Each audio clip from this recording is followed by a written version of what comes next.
Bonjour à toutes et à tous et bienvenue pour ce premier épisode de la deuxième saison de Tsukimi. On est très heureux de vous retrouver, on est très en retard aussi, donc on est très désolé. Avec moi, il y a beaucoup de gens, vraiment beaucoup. Vous allez voir, c'est vraiment le club Dorothée ce soir. On va beaucoup se marrer, tout ça. On va vous présenter tous les gens qui font partie de l'équipe. Il y a la régie déjà qui essaie de nous faire des signes. Que se passe-t-il? Que se passe-t-il? Burrito? Le rideau. Le rideau. Ça se voit là? Attendez, hop, regardez, vous avez vu comme on est prêt. On a un super générique au moins, donc c'est pas ça. Je vous remercierai Lucisco qui arrivera tout à l'heure en plateau. Bien entendu, beaucoup de sujets à voir aujourd'hui, puisqu'on va faire un petit peu le retour sur les sorties de cet été, puisqu'il n'y a pas eu d'émission depuis la mi-juillet, c'était juste avant le Japan Expo, si je dis pas de bêtises. On va revenir sur le Japan Expo. Justement, on va revenir sur les sorties du mois de septembre, sur les sorties de l'automne. On a pas mal de petites surprises, parce que c'est quand même une émission de reprise, donc on s'est dit qu'il fallait venir les mains chargées. Et avec moi, j'ai beaucoup de gens à vous présenter tout de suite. On va pas perdre plus de temps. Mikazuki, jingle.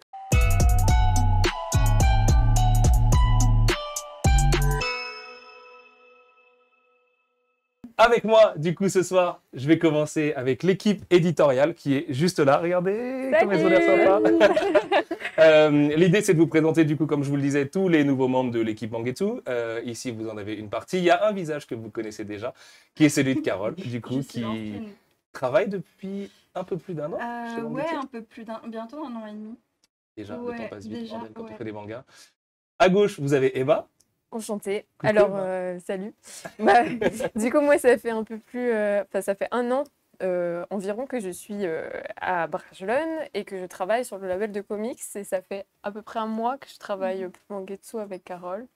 Voilà. C'est ce que j'allais C'est dire. ce qui Emma, fait. c'est pas tout à fait une nouvelle dans l'équipe, Oui. dans la mesure où ça fait un moment que tu es dans les bureaux et que tu travailles. Enfin, on travaille ensemble sur iComics, du coup, depuis, bah, comme tu l'as dit, un petit peu plus d'un an. Et puis à côté de toi, on a Nour qui, elle, est arrivée il y a quelques heures, du coup, c'est la vraie Voilà, nouvelle. ouais, enchantée du coup, je suis vraiment arrivée juste aujourd'hui, là, c'est direct mon premier jour en grande pompe. Ah ouais, le baptême du feu, il est violent. Mais ouais, du coup, voilà, j'assisterai Carole, donc je suis assistante édito. C'est ça. Nous, on nous a rejoint du coup en alternance là aujourd'hui même. Voilà. Vous verrez Lucci qui est arrivé du coup il y a une dizaine de jours. C'est les deux vrais nouveaux de l'équipe. Le reste qu'on va vous présenter sont des gens de chez Brajlon qui viennent travailler sur Mangetsu parce qu'il y a eu une petite réorganisation comme vous le savez peut-être du coup tout au long de l'été. Du coup les filles, avant de revenir un petit peu sur les sorties du mois d'août ensemble et sur Japan Expo parce que je sais que Carole a une petite surprise à vous montrer liée à Japan Expo. Est-ce que vous pouvez un petit peu nous expliquer votre boulot au quotidien? Je ne sais pas qui veut commencer. En quoi ça consiste d'être assistante éditoriale? Ou éditrice. Moi, je préfère dire éditrice d'ailleurs, et si on peut jeter le truc aujourd'hui, voilà, vous n'êtes pas des assistantes, vous êtes éditrices.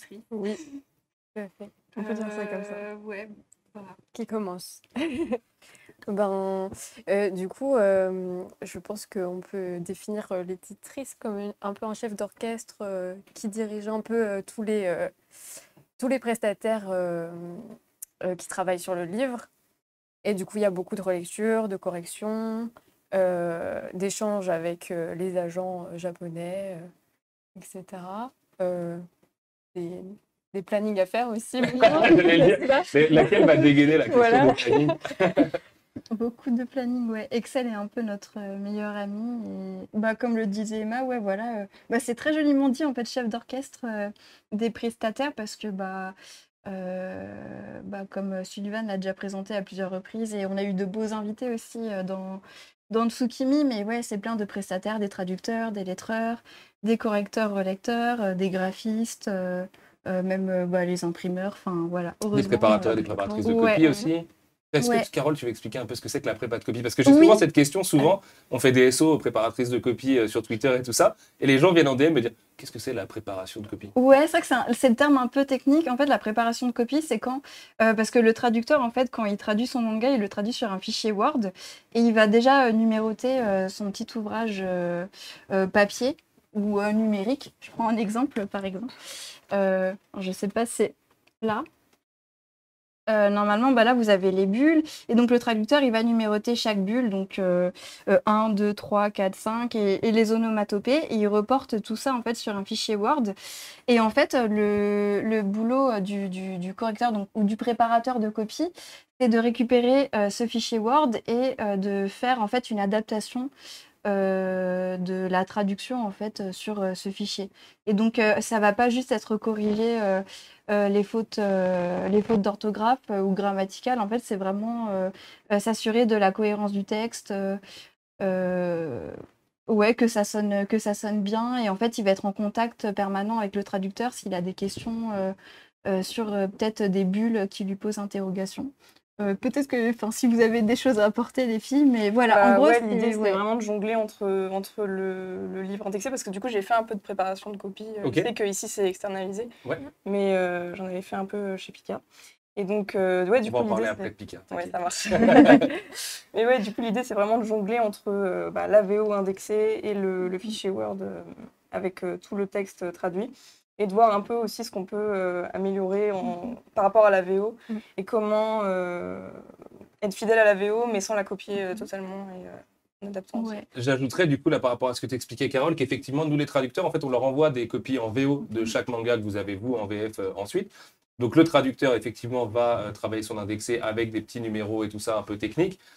Le fait est que quand on traduit comme ça, bah en fait on n'a pas forcément, enfin c'est très technique quoi, et donc en fait à la fin c'est un fichier Word super barbare que le lettreur lui-même bah, il est là pour lettrer. Donc en fait le préparateur de copie ou la préparatrice de copie est vraiment là pour fluidifier les choses, que ce soit au niveau de la trad, du niveau de langue en français, qui est quelque chose sur lequel chez Mangetsu on est super embêtant, et pour que le lettreur derrière soit le plus à l'aise possible pour adapter en fait un fichier Word dans des bulles qui en gros vont être Oui. cleanées donc vont être vides, et ce qui permet en fait. Comme ça, je sais que ça peut paraître un peu barbare. Moi, au départ, quand j'ai découvert l'édition, je me disais, ah, c'est barbare, ça fait un peu à la chaîne et tout, chacun a son rôle très précis et tout. En fait, c'est juste que, à part de très rares exceptions, je pense à Elsa, par exemple, qui parle japonais mais qui fait du lettrage, c'est très rare qu'on confie à une seule personne et la trad et le lettrage. Et en fait, c'est vraiment des skills très différents. Souvent, le traducteur n'est pas capable de faire ce que fait le lettreur et vice-versa. Oui. Et le préparateur de copie est vraiment là pour fluidifier les deux. Et nous, après, on récupère ce qu'on appelle une première épreuve. Et c'est là où on va commencer notre travail édito, de recorriger 2-3 choses, des expressions, des trucs pour faire sonner ça de la manière qu'on entend. Bah, t'as résumé ça parfaitement. Voilà. Et pour les rétro-planning, Emma, comment ça se passe? Parce qu'Emma, elle est sur Mangetsu depuis pas longtemps, mais elle a bien mangé du rétro-planning 2023, donc elle est bien au taquet sur la question. Alors, pour les rétro-planning, on va prendre la date d'envoi en impression du fichier PDF et du fichier BAT, on appelle ça. Le fichier qui part en impression à la fin. Et après, on reprend étape par étape jusqu'au bout, jusqu'à la remise de la traduction en fait. etc. Donc, on fait un peu un retour en arrière en veillant à ce que chaque prestataire ait le temps de faire son travail. Ouais, bah c'est ça. Et puis en surtout, veillant surtout à ce que la fab ne tue pas. Aussi, en fait, on part des dates de fabrication Ouais. et après on essaye de faire rentrer des ronds dans des carrés jusqu'à ce que tout le monde ait le temps un peu de travailler. Et parfois, on va pleurer un peu auprès de la fab pour leur dire ah, tu peux me laisser un peu de temps sur ce rendu. Ouais. Souvent, tu veux dire. Non, franchement, ça va. Hein, là, je suis contente. Je l'ai fait juste pour 2 titres, je crois, en janvier. Carole maîtrise le rétro-planning. Donc, Carole maîtrise les relations de fabrication aussi. Ouais. Elle est très forte. C'est elle qu'il faut envoyer à la fab quand on a besoin d'un petit peu plus de temps. et pour les mauvaises nouvelles aussi. Donc, non, bah ouais, tu l'as très bien résumé, Emma. Et en fait, c'est aussi s'assurer, en fait, les rétro-planning, c'est super important parce que quand on a plusieurs prestataires qui vont travailler sur plusieurs séries, donc des traducteurs, je sais pas, je prends un exemple, Odilon Grevet, en fait, qui est traducteur sur Keiji et Soten Noken. Il faut s'assurer, en fait, que le rendu de traduction ne soit pas à la même date, en fait, parce que, bon, au bout d'un moment, la personne ne peut pas se dédoubler non plus. Et donc, c'est pareil pour les lettreurs et les préparateurs de copies également. Voilà, il faut veiller un peu à ces petites choses et voir avec eux si le planning leur convient. Et après, une fois que c'est tout bon, on peut lancer la prod et c'est plus tranquille. Et si jamais on perd un peu des jours, c'est nous à la relecture, on en a un peu moins. Oui, on fait des relectures sur une soirée. Ouais.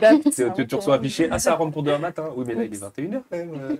Mais c'est comme ça, c'est la vie. Mais de moins en moins quand même, et j'ai vraiment de la chance, et je le dis très sincèrement et un peu solennellement, mais j'ai vraiment de la chance d'avoir une super équipe avec moi parce que quand on a commencé Mangetsu, c'est moi qui faisais la prod tout seul, parce que j'étais tout seul dans l'équipe un peu comme ça à faire ma petite prod. Puis Carole nous a rejoint, puis les filles nous ont rejoint. Et c'est vrai qu'à chaque fois, quand on rajoute des gens, ça libère du temps, ça libère un peu de tranquillité aussi. Carole, du coup, a été seule pendant très longtemps là, sur la prod, depuis quasiment ton arrivée jusqu'à cet été. Ouais, c'est ça. Et même si on a eu Kaina, qu'on salue très fort en stage cet été, c'était super. Mais du coup, le fait d'être à plusieurs permet aussi, nous, de nous répartir les différentes séries. de dire, voilà, moi je prends plutôt celle-ci, ou je bosse avec telle éditrice externe, puisque c'est aussi quelque chose qu'on va mettre en place là tout bientôt. D'ailleurs, si vous êtes éditeur externe, n'hésitez pas à envoyer vos CV. Et voilà, ça permet un petit peu de conforter tout ce truc. Et ce qui au début était une course en flux tendu, après des délais qui étaient en fait derrière nous, parce que vraiment les débuts de Mangetsu ont vraiment été faits quasiment à la remise de Fab à chaque fois. Aujourd'hui, on a de l'avance. Je prends un exemple typique. Ce matin, on a bouclé un Junji Ito. Enfin, aujourd'hui, on a bouclé une relecture d'un Junji Ito qui n'est pas le prochain, mais celui d'après encore. Celui de fin janvier, début février. Et du coup, voilà, aujourd'hui, on a beaucoup plus d'avance, ce qui nous permet de travailler aussi avec plus de gens, d'être beaucoup plus souple. Tu parlais d'Odilon tout à l'heure, mais voilà, le fait d'avoir de l'avance, ça fait qu'on voit plus loin sur son planning à lui. Et après, évidemment, on a la chance d'avoir des prestataires qui sont mortels et qui, en gros, nous rendent quasiment toujours les choses à date et sur qui on peut compter et tout. Et voilà, l'équipe Mangetsu, elle va au-delà de ce que vous voyez là à l'écran. Il y a aussi tous les prestataires que vous connaissez, notamment via Black Studio, qu'on a déjà fait venir ici et avec qui on travaille énormément. Mais il y en a beaucoup, beaucoup. Et plus on fait de livres, plus il y en a. Donc, forcément, ça ne va pas c'est toujours aussi un petit challenge d'en trouver de nouveau. Et c'est toujours un plaisir pour nous de commencer de nouvelles collaborations, parce qu'on se dit, telle personne, ça lui a plu tel genre, peut-être qu'après, on va pouvoir lui proposer autre chose. Exactement. Et des fois, tu es surpris aussi par des gens qui veulent une série en particulier ou d'autres qui ne veulent pas d'une série en particulier alors qu'ils ont fait la précédente et tout. Mais c'est marrant parce que ça crée une espèce de dynamique. On parlait là tout à l'heure, juste avant l'émission, de placer tel ou tel traducteur sur tel ou tel bouquin sur lequel on avait besoin, parce que des fois, certains traducteurs font des enfants, et toutes nos félicitations. Et donc, évidemment, ils ne peuvent pas sur la traduction d'un tome ou deux pendant quelques temps. Et donc, on est obligé de trouver des gens avec qui ils travaillent, en l'occurrence, pour les remplacer. Et voilà. Mais tout ça se fait de manière quasi familiale. Et c'est un vrai bonheur. Et c'était une belle passe D, Carole, puisque les filles, le but, c'est pas que de parler de trucs technico-techniques ce soir, c'est aussi un peu de savoir qui vous êtes. Nour, puisque tu es la dernière arrivée, je vais commencer par toi. Est-ce que tu peux, avant de nous expliquer comment tu es passé de Pika à Mangetsu, puisque les gens l'auront compris depuis tout à l'heure, un petit peu retracer ton parcours, que ce soit scolaire, que ce soit toi petite vis-à-vis du manga, tout ce que tu as envie de partager avec nous, finalement. Ok, ça marche. Je vais commencer par mon parcours, comme ça, au moins, je commence par un truc dont je sais parler, quoi. Mais du coup, moi, après le bac, j'ai fait une classe prépa littéraire. Okay. Donc, j'ai fait 2 ans. J'avais pris en deuxième année la spécialité lettres modernes, parce que c'était le truc que j'aimais le plus dans les matières enseignées. Et donc, je l'ai continué là-dessus en L3. Après, j'ai fait une L3, donc une licence de lettres modernes. Du coup, voilà, j'ai eu ma licence et je me suis dit, j'ai pas trop envie de faire de la recherche. Qu'est-ce que je pourrais faire qui pourrait être un peu appliqué? Et l'édition, ça s'est présenté comme un peu l'évidence. Et donc, ensuite, j'ai fait un master d'édition à Paris, là, à la Sorbonne, qui était très bien d'ailleurs. C'est le master MEA. Peut-être que pour ceux qui nous regardent, ça pourrait les intéresser. C'est celui que tu as fait, Carole, non? Non, moi j'ai fait. Je crois que Emma l'a fait. Oui. Mais c'est un très bon master. Très bon master. Et donc, du coup, le manga par rapport à ça, j'en ai à peu près toujours lu, je dirais depuis le collège. Après, la littérature, j'ai toujours aimé, mais le manga, c'était un peu mon truc à côté qui me faisait sortir de la prépa et tout ça. Ok. Et du coup, je dirais le premier manga qui m'a fait vraiment aimer ça, qui m'a fait me dire « Ah ouais, quand même, c'est quelque chose », c'était Des Greyman. Ok. Parce que en fait, c'est le premier truc où je me suis dit « Ah ouais, ça peut être sombre, en fait, un manga ». C'est là que j'ai commencé à en lire plein. Après, je suis passée par Naruto, évidemment. J'ai pas fait Dragon Ball Z, désolée. Je vous déçois tous. Période d'essai terminée. Je suis pas passée par Dragon Ball Z. Mais non, après, c'était mon dada, c'était Nana. C'est le truc qui m'a fait aussi aimer. Après, je suis passée par Noragami, les plus récents, l'Attaque des Titans. Donc ouais, c'était... J'ai pas parlé de mon stage chez Pika. Non, mais comment t'es arrivée chez Pika? C'est là, avec ça que je suis rentrée dans le manga. Mais du coup, dans le master que j'ai fait, en fait, c'est un master un peu hybride parce qu'on avait un côté assez recherche, avec des cours magistraux, de la recherche, en fait, un mémoire, tout ça. Et il y avait aussi un côté aussi pro. Ça, c'était bien pour commencer à entrer de façon douce dans le monde professionnel. Donc, il y avait un stage, du coup, au second semestre, et j'ai postulé pour le faire chez Pika. Et d'ailleurs, je fais un gros bisou à mes collègues qui me regardent peut-être, mais voilà, j'ai été acceptée. Donc j'ai fini vraiment il y a 5 jours, quoi, chez eux. Ah oui, d'accord, t'as vraiment fini la semaine dernière. Ouais, j'ai une petite période de... Oui, c'est ça. Donc, ouais, du coup, voilà. Et des gros bisous à Pika, du coup, qui sont Oui. nouveaux cousins. Ok, bah merci beaucoup, Nour. Emma, est-ce que tu vas tracer un petit peu ton Ouais. parcours? Bah, en fait, c'est assez simple parce que j'ai fait exactement la même chose que Nour. Vraiment, une prépa lettres, 2 ans à Lyon, et ensuite une L3 de lettres modernes aussi. Et ensuite le master MEA Ouais, vraiment à la même Sorbonne. chose, quoi. Exactement la même chose. J'ai fait un stage à Kurokawa et pas à Pika pendant mon master. C'était vraiment super. Et moi, le manga, moi aussi, j'en lisais beaucoup au collège. Et j'aimais tellement la culture japonaise que j'ai pris des cours de japonais hors cursus scolaire. Ok. Voilà, pendant 5 ans. Ouais, c'est une relation de Et Ouais. avec... oui. Carole, elle est comme moi, elle est là. Ouais, je suis rouillée là, je suis vraiment rouillée. Mais du coup, avec ce prof de japonais, on a fondé une association culturelle franco-japonaise aussi. Mais non. Et c'était super. Mais elle a une ouais. double vie, quoi. Voilà, Qu'est-ce que pendant c'est que ça? 3 Ça ans. fait un an qu'on travaille ensemble. C'est la révélation. Ah, mais t'as attendu Tsukimi Ouais, et oui. tout pour. Attends, Voilà, donc je lisais énormément de mangas. Mon tout premier manga, je crois que c'était en CM2, c'était Chocolat et Vanilla. C'est vrai? Ouais, trop bien. Et après, le manga qui m'a vraiment marqué, c'était Full Metal Alchemist. Mhm. Et après, je crois qu'on a eu un peu les mêmes lectures.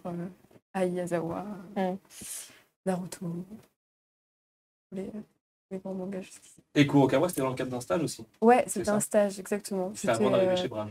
Ouais, juste avant. Et après, ça fait 1 an, du coup. Très bien. Et elle est aussi, vous pouvez lui poser des questions dans le chat s'il y a des lecteurs de iComics. C'est aussi elle qui Oui. travaille sur iComics avec Julie. Donc voilà, Ouais, profitez-en pour la spammer sur de l'astronine, avoir des infos exclues, la cour et tout ça. Elle va hacker l'émission. vous allez adorer. Carole, on t'avait déjà un petit peu Bah présenté l'année dernière, mais pour les oui, gens qui n'étaient pas là, c'est est-ce un que peu tu peux redondant. nous- Bah oui, nous je tracer un peux. petit peu ton parcours. Bah, en fait, parcours scolaire, c'est à peu près comme Nour et Emma, sauf que j'ai pas fait de prépa, mais j'ai fait une licence en fait en lettres modernes à Créteil. Et en fait, après, je me suis tournée vers un master en édition. Enfin, en fait, quand j'étais en 3e année de licence, j'ai fait un petit stage en fait en communication dans une maison d'édition. Ça m'a énormément plu. Et après, ouais, j'ai fait un master en édition. Alors moi, c'était pas à la Sorbonne, c'était à Nanterre. C'est l'autre, non? C'est ça? Moi, je connais un peu rien C'était, sur la Sorbonne. c'est un autre, mais il y en a, C'est un autre, oui, il y en a ouais, un ouais, autre. il y en a beaucoup, plein, d'accord. il y en a beaucoup. C'est ceux que j'entends souvent, la Sorbonne. Ouais, parce qu'on a Nanterre. plusieurs personnes en fait qui en ont fait ici fait, ouais. en fait, qui viennent de ce même master là. Et du coup, durant mon master, j'ai eu l'occasion de faire un stage aux éditions Isan Manga. Donc Karim, si tu passes par là, je te salue. Il est là, il est dans le chat, c'est obligé. Et ouais, donc un stage, voilà, là-bas, et je travaillais en même temps pour Japan Expo aussi, parce que Karim était commissaire d'exposition pour le festival. Et voilà. Et après, faut dire les expériences professionnelles. Bah, pourquoi pas, vas-y. Bon, peut-être comme je suis la plus âgée, je sais pas. Non, puis après mon stage, j'ai bossé quelques mois chez Kiun en fait en fabrication. Donc je n'y connaissais rien et ça a été voilà le grand saut dans le vide, mais ça a été hyper enrichissant et tout. J'ai appris beaucoup de choses et en fait parce que j'avais fait un mémoire sur Kiun, donc j'avais eu l'occasion en fait. Mais non, mais attendez, c'est la soirée de révélation de ouf, là, t'as fait un mémoire, J'ai fait un mémoire sur Kiun, C'est ouais. Bah, en fait, lors de mes études, j'ai rencontré en fait quasiment tout le monde de la maison et c'est comme ça que j'ai eu une première approche avec Ahmed notamment et après c'était grâce notamment en fait à Karim qui m'avait passé même le contact d'Ahmed pour faire un entretien et tout avec lui pour mon mémoire. Et donc voilà, donc après je suis retournée chez eux en fabrication. Et après, j'ai eu d'autres petites expériences professionnelles en édition et en agence de communication et tout. Puis après, pour finir, en juin 2021, voilà, chez Mangetsu. Voilà, un peu l'apothéose de mon parcours. Au moins ça. Moi, du coup, on a du Pika, du Kurokawa et du Kiun, c'est beau, quoi. C'est beau, vous avez tout le manga sur un canapé, 2 places. Oui, sur 3. Mesdames, est-ce que vous voulez bien, avec moi, revenir un peu sur Japan Expo, notamment parce qu'on y était de manière différente, je pense, toutes et tous. Je ne sais pas qui veut commencer. Peut-être toi, Carole. On va peut-être commencer avant la Japan Expo, parce qu'on a une première surprise à présenter ce soir. Oui. Je crois qu'elle se trouve à tes pieds. Elle se trouve à mes pieds. Puisque vous le savez, sur Japan Expo, on a eu l'honneur de recevoir Yuka Nagate, qui était une des rares autrices présentes sur le salon. Et quand Carole est partie chercher Yuka à l'aéroport, Mhm. il s'avère que Yuka avait un petit cadeau pour nous, que vous avez peut-être déjà vu sur Twitter, mais vous êtes un paquet à peut-être ne pas l'avoir vu. Alors, Regardez-moi est-ce que- cette beauté. Attends, je vais comme l'attraper, ça, je vais le montrer à voilà. la caméra qui est juste là, en faisant bien Hop. attention. Hop, cette magnificence. Regardez-moi ça. Et Carole, est-ce que tu veux raconter un petit peu l'histoire derrière Lilus? Oui, bah alors c'est comme tu l'as très bien présenté, c'était un cadeau en fait de Yuka Nagate pour nous remercier justement sur tout le travail qu'on a apporté sur Butterfly Beast. Après, que dire d'autre? En tout cas, quand je sais qu'elle me l'a passé, perso, je m'y attendais pas du tout et je tremblais comme une feuille en me disant: Ah, c'est un original, c'est un original. Mais oui, vraiment, c'est un très beau cadeau qu'elle nous a fait. Ouais, un beau cadeau pour la France. Après, que dire d'autre? Elle nous Non, avait mais on déjà peut fait ajouter qu'elle nous avait quand même. un Elle avait peu un déjà un shikishi. original de Yuka, du coup, Oui. puisqu'elle nous avait fait un shikishi original pour le salon, parce qu'on aime Ouais. bien demander aux auteurs, quand on a des contacts avec eux, un peu comme Susaku Natani sur Coq de Baston Rooster Fighter, qui nous avait aussi fait un petit shikishi. Et de son propre aveu, elle m'en voudra pas de le dire. En plus, ça a été mortel ces 2 semaines avec Yuka, parce que elle est restée plus longtemps après, elle n'est pas revenue à Marseille. On a passé vraiment un bon moment, et c'est vraiment quelqu'un de très entier avec qui on a développé une belle relation. Et en fait, elle s'en voulait un peu du shikishi. Oui, elle le trouvait raté en Voilà, fait. elle Voilà. était pas fan de son dessin sur le shikishi. Et en gros, elle nous le présentait genre, ah, désolé, du coup, voilà, je veux me rattraper. Alors, vous pouvez pas l'imprimer en shikishi parce que c'est trop tard et tout, mais je voulais vous faire cette surprise. Et elle m'avait expliqué qu'elle l'avait fait vraiment juste avant de venir. La veille, en gros, elle était hyper stressée par le fait c'est la première fois qu'elle venait en France, stressée par le fait de venir en France. Et sa manière de déstresser, c'était de nous faire un dessin. Oui. Et elle s'est dit, ah, je vais faire cette pleine lune derrière Cocho, du coup. Pour moi, Et, il est et fou. vraiment, le dessin est sublime. En plus, ça se rend pas forcément trop à la caméra, mais les couleurs sont posées en aquarelle et tout. C'est vraiment un full tradi, c'est-à-dire elle n'a pas juste fait des contours qu'elle aurait numérisés pour faire de la couleur en numérique et tout. C'est vraiment posé à l'aquarelle avec une technique traditionnelle Il y a beaucoup de détails. maître. Ouais. Pour l'anecdote sur Yuka, quand même, après on va parler un petit peu plus de Japan, mais elle a fait un dessin à chaque personne qui s'est présentée devant elle pendant tout son séjour en France. Elle y tenait, elle n'était pas obligée. On lui avait expliqué qu'elle pouvait faire 15 dessins et après passer à des signatures only et tout ça, comme on fait souvent avec des auteurs quand ils viennent en France, parce que le but, c'est pas de les épuiser. Et genre à la Japan Expo, le premier jour, avec son amie, elles sont venues en kimono traditionnel. C'est-à-dire qu'un kimono traditionnel, c'est 2 heures pour l'enfiler. Oui, Donc, et pour la préparation de la coiffure et tout ça. Et donc, elles ont passé la première journée en kimono traditionnel sur la Japan. Elle a fait un dessin pour absolument tout le monde, de Japan à Marseille. Que pour l'anecdote, son amie a chopé le Covid. Donc, en plus, elle est restée avec nous une semaine de plus après. Et ça a été beaucoup de stress, évidemment, puisque les frontières n'étaient pas aussi souples qu'aujourd'hui, là, encore le mois dernier. Sachant que son amie a été très peu sur la Japan et que Yuka, qui était sur Japan, n'a pas eu le Covid. Donc, Oui. c'est un miracle. Ouais. Mais voilà, c'était un honneur de fou. Moi, je m'en souviendrai toute ma vie et je pense que c'est pareil pour tous les gens qui étaient sur le stand. C'est la première fois qu'on accueillait une mangaka et c'est hyper impressionnant de voir un mangaka dessiner devant soi. Enfin, t'as l'impression de voir un tour de magie en temps réel, quoi. Et elle a fait des pures dédicaces, vraiment. Il y a eu des très beaux moments avec des enfants et tout. Et voilà, c'était un plaisir et peut-être qu'on fera venir d'autres mangakas un jour. Qui on sait, espère. on ne sait pas, peut-être qu'on discute. Nour, est-ce que tu peux nous raconter un peu ta Japan? Toi qui, alors, si je dis pas de bêtises, c'est marrant vu qu'il y a beaucoup de gens qui sont dans cette émission qui n'avaient pas encore démarré les discussions avec Mangetsu pour nous rejoindre à la rentrée, mais toi tu savais déjà que tu serais chez Mangetsu à la rentrée. Ouais, Parce que ton c'est exact. recrutement date de juin. Si je me Ouais, trompe Ouais, pas. mai, juin, mai, Mai, je on- crois. Fin ouais. mai, ouais, c'est Ouais, ça. fin mai. Ouais, c'est ça. Fin mai carrément. Et donc du coup tu étais à Japan, mais en tant que fan de manga et pas sur le stand de Pika ni sur celui de C'est Mangetsu. ça. Et C'est tu as ça. juste profité du salon comme ça. Ouais, c'est ça, totalement. J'étais en tant que. Je visitais, quoi, je déambulais. Et ouais, du coup, cette année, c'était vraiment une belle édition, j'ai trouvé. C'est surtout qu'il y avait de belles conférences, des trucs très intéressants. Il y avait aussi des mangaka notables. Mhm. Il y avait celle de Veil aussi, Ouais, qui Koteri, était là, ouais. Koteri, Tout à voilà. fait chez Noévé Graphics. Ouais. Donc ça, c'était pas mal, je trouve. Avec Et, le Super Seno, avec le canapé de ouais, non, mais oui, ça, c'était cool. Et ouais, du coup, moi, j'ai vraiment fait ma touriste, quoi.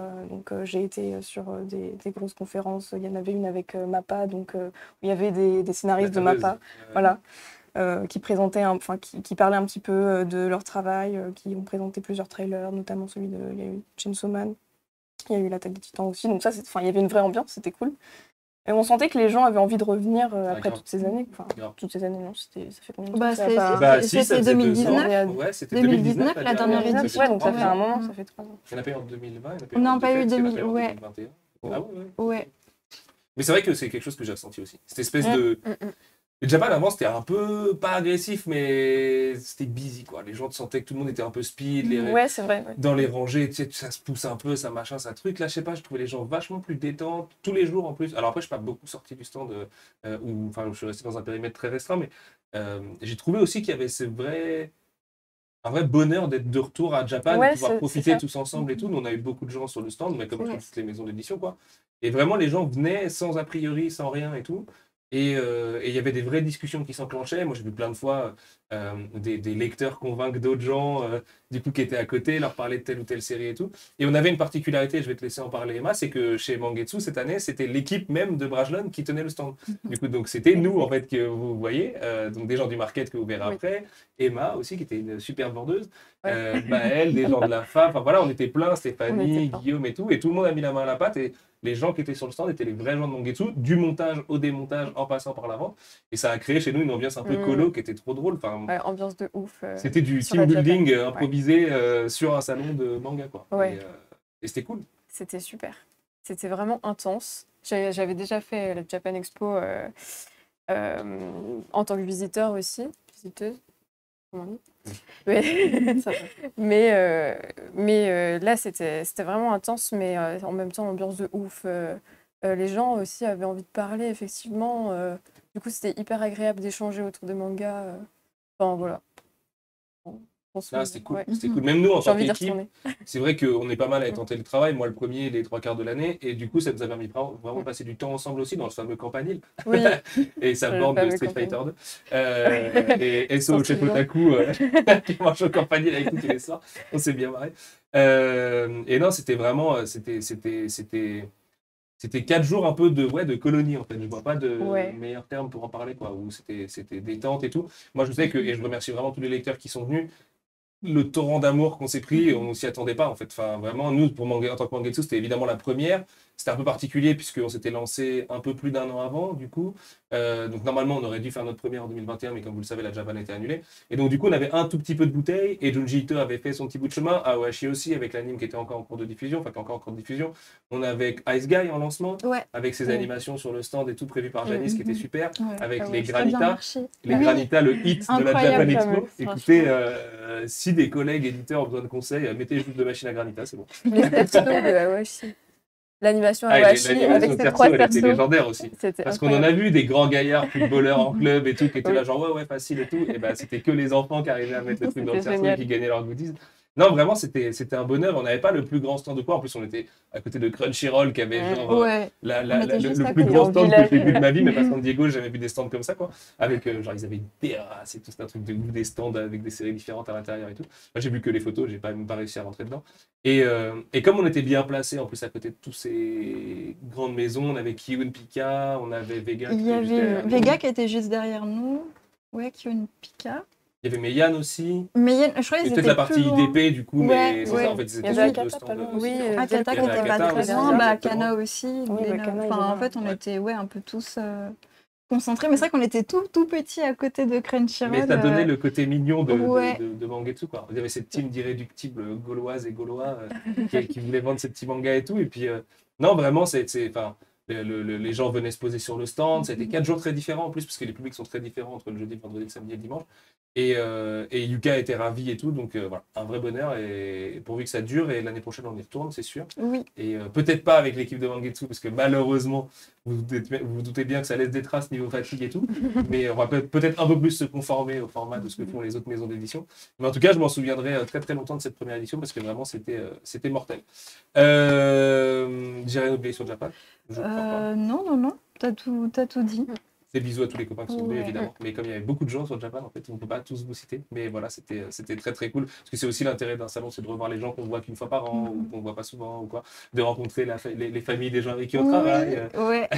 Carole qui est venue avec sa petite famille, j'étais trop content. C'était Ouais. un petit moment, la petite maison dans la prairie du week-end. Et non, c'était vraiment mortel. Bon, l'émission tourne un petit peu. On a beaucoup de sorties à rattraper. Je sais plus exactement comment s'étaient réparties les sorties du mois d'août, les filles. Je sais, toi, Carole, que tu voulais parler de Shigehime. Ouais, Parce que c'était chouchoute, tu m'as dit. Oui, c'est mon petit Écoute, bébé. on va Ça commencer étonne par toujours Shigehime, beaucoup tome de 4. gens, en fait, parce que je parais bien calme, mais en fait, ouais, voilà, Oui, regarde, c'est ça, c'est ta face cachée. elle lit ce genre d'ouvrage. Oui, alors... Elle bah, édite ce genre d'ouvrage. oui, tout à fait. Alors, le tome 4 de Shigehime, qui est un grand tome déjà, parce que c'est l'avant-dernier tome de la série. Je crois que le tome 5 qui sort en octobre, si j'ai pas de bêtises. Ouais, c'est ça, il sort en octobre. Et donc, dans ce volume, vous avez vraiment l'affrontement entre Soichi et Osamu, donc les deux grands rivaux. Et en fait, on a une nouvelle protagoniste qui rentre en scène. Je n'ai Comment s'appelle-t-elle? Je n'ai plus J'ai son pas nom. vu son Mais qui est... Ouais, non, Takumi, ouais, c'est ça. Ah, Tamaki, voilà. Tamaki, pardon, qui est du coup la sœur de Miwako et qui rentre en scène. Et voilà, on découvre que, comme à l'instar de sa sœur, en fait, elle a également un familier. Un familier, ouais. Voilà, je ne dirais pas qui, parce que pour ceux qui veulent la petite surprise. Mais voilà, donc c'est l'affrontement entre Osamu et Soichi. Et moi, c'est deux personnages que j'aime profondément. Et on a également Chika aussi, qui fait donc la petite amie d'Osamu, qui fait son retour. Et, Quel retour voilà, et qui pourrait voilà, peut-être succomber du côté obscur Ah ouais, parce qu'elle aussi, elle a une face cachée. de la force. Ouais, tout à fait. Donc Shigehime, j'aime beaucoup. Je recommande vraiment, enfin, c'est une série qui est assez particulière parce que c'est vrai que surtout le premier tome, je trouve, il est très ecchi. Il y a beaucoup de fanservice, de nudité, tout ça. Mais en plus, c'est que là, on voit l'effet magnifique de la fabrication. Dans le studio parce que les lumières. Ah oui, blanches, en tout cas, le retour, ouais, je vois qu'on.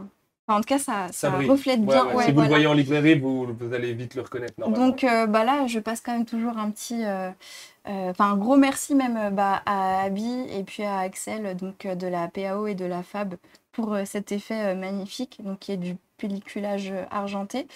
Mais ouais, non, Shigehime, c'est vraiment une série sur laquelle il faut se pencher, il faut réussir à passer outre le côté très ecchi du premier tome, parce que vraiment la psychologie des personnages, elle est incroyable. J'ai gros coup de cœur pour Miwako. Puis on a une super trad d'Aline aussi. Et on a une super trad, c'est un vrai bonheur à travailler. On a une équipe du tonnerre comme d'habitude en fait avec Aline sur la traduction, donc qu'on a pu retrouver sur le mandala de feu. On a Farid qui est au lettrage, donc qui fait le lettrage de Chiruran également. Bien fort. Ouais, et en fait, en correction, préparation de copie, on a Nathalie Bastide, qui était une des traductrices de Tout au bout du quartier, si je ne dis pas de bêtises, voilà. Et qui est aussi une des traductrices de Spy Family, donc voilà. Petite série, je ne sais pas si vous connaissez. Oui, voilà. Donc Shigehime, voilà. Tome 4, Shigehime, c'est vraiment top. J'en profite pour placer le petit point chiffre habituel. C'est vraiment un des cartons de Mangetsu, quoi. On peut le dire aujourd'hui. Le démarrage est fou, toutes les semaines se passent très bien. La série est bientôt terminée et vous le savez, il y aura une nouvelle série du coup de Hirohei Sasato l'année prochaine avec Mother Parasite. Mais en plus, on a beaucoup de retours sur des gens qui disent mais comment ça se termine dans le tome 5 et tout. Et vous verrez, la fin, pour moi, c'est une vraie fin. Ouais. Elle est réussie. Alors après, réussie ou pas, c'est libre à l'interprétation de chacun. Mais en tout cas, il y a une vraie fin dans Shigehime, ce qui est précieux dans du manga, notamment dans du manga en 5 tomes. Et vraiment, c'est une série importante pour le catalogue de Mangetsu et tout. Et c'est pour ça qu'on continue avec l'auteur d'ailleurs, parce que Mother Parasite a des thèmes qui sont beaucoup plus difficiles, a priori, en tout cas commercialement, que Shigehime. Mais c'est un tel succès, il est tellement félicité qu'on a super envie de continuer avec lui, quoi. Nour, même si tu viens juste d'arriver et que du coup, techniquement, tu n'as pas encore travaillé sur ces titres, je sais que tu as lu Zone Fantôme de Junji Ito. Tout à fait, je peux confie. le présenter, je peux en Prends-en parler. bien soin. Alors, donc, Zone Fantôme, c'est 4 histoires courtes, inédites, du coup, de Junji Ito. Donc, ça a été, je crois que c'est paru au Japon, tu m'as dit. Ouais, tu m'as dit, fin d'année 2021. Donc voilà, c'est sa dernière nouveauté. Je trouve que le titre parle plutôt bien, parle un peu assez bien de l'univers, en fait, parce qu'à chaque fois, on est à la frontière vraiment entre le monde des humains et le monde très spirituel. Enfin, il y a un côté surnaturel. Et par exemple, si je peux vous parler de l'une des 4 histoires, va y avoir donc une jeune fille qui est dans un lycée religieux et donc il y a un personnage terrifiant qui est une madone. La maudite madone. Voilà, la maudite madone.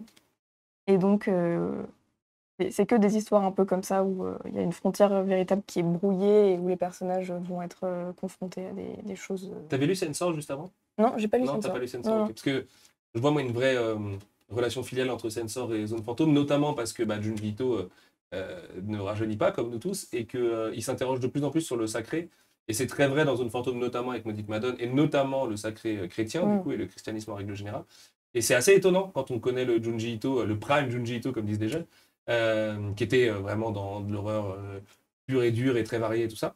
Et il a beaucoup plus d'interrogations spirituelles, je trouve, sur ses derniers ouvrages, ce qui est encore le cas, du coup, sur Zone Fantôme tome 2, qui paraîtra l'année prochaine, même s'il s'est fait une petite incartade avec la famille Ikizuri, du coup, vous découvrirez tout bientôt.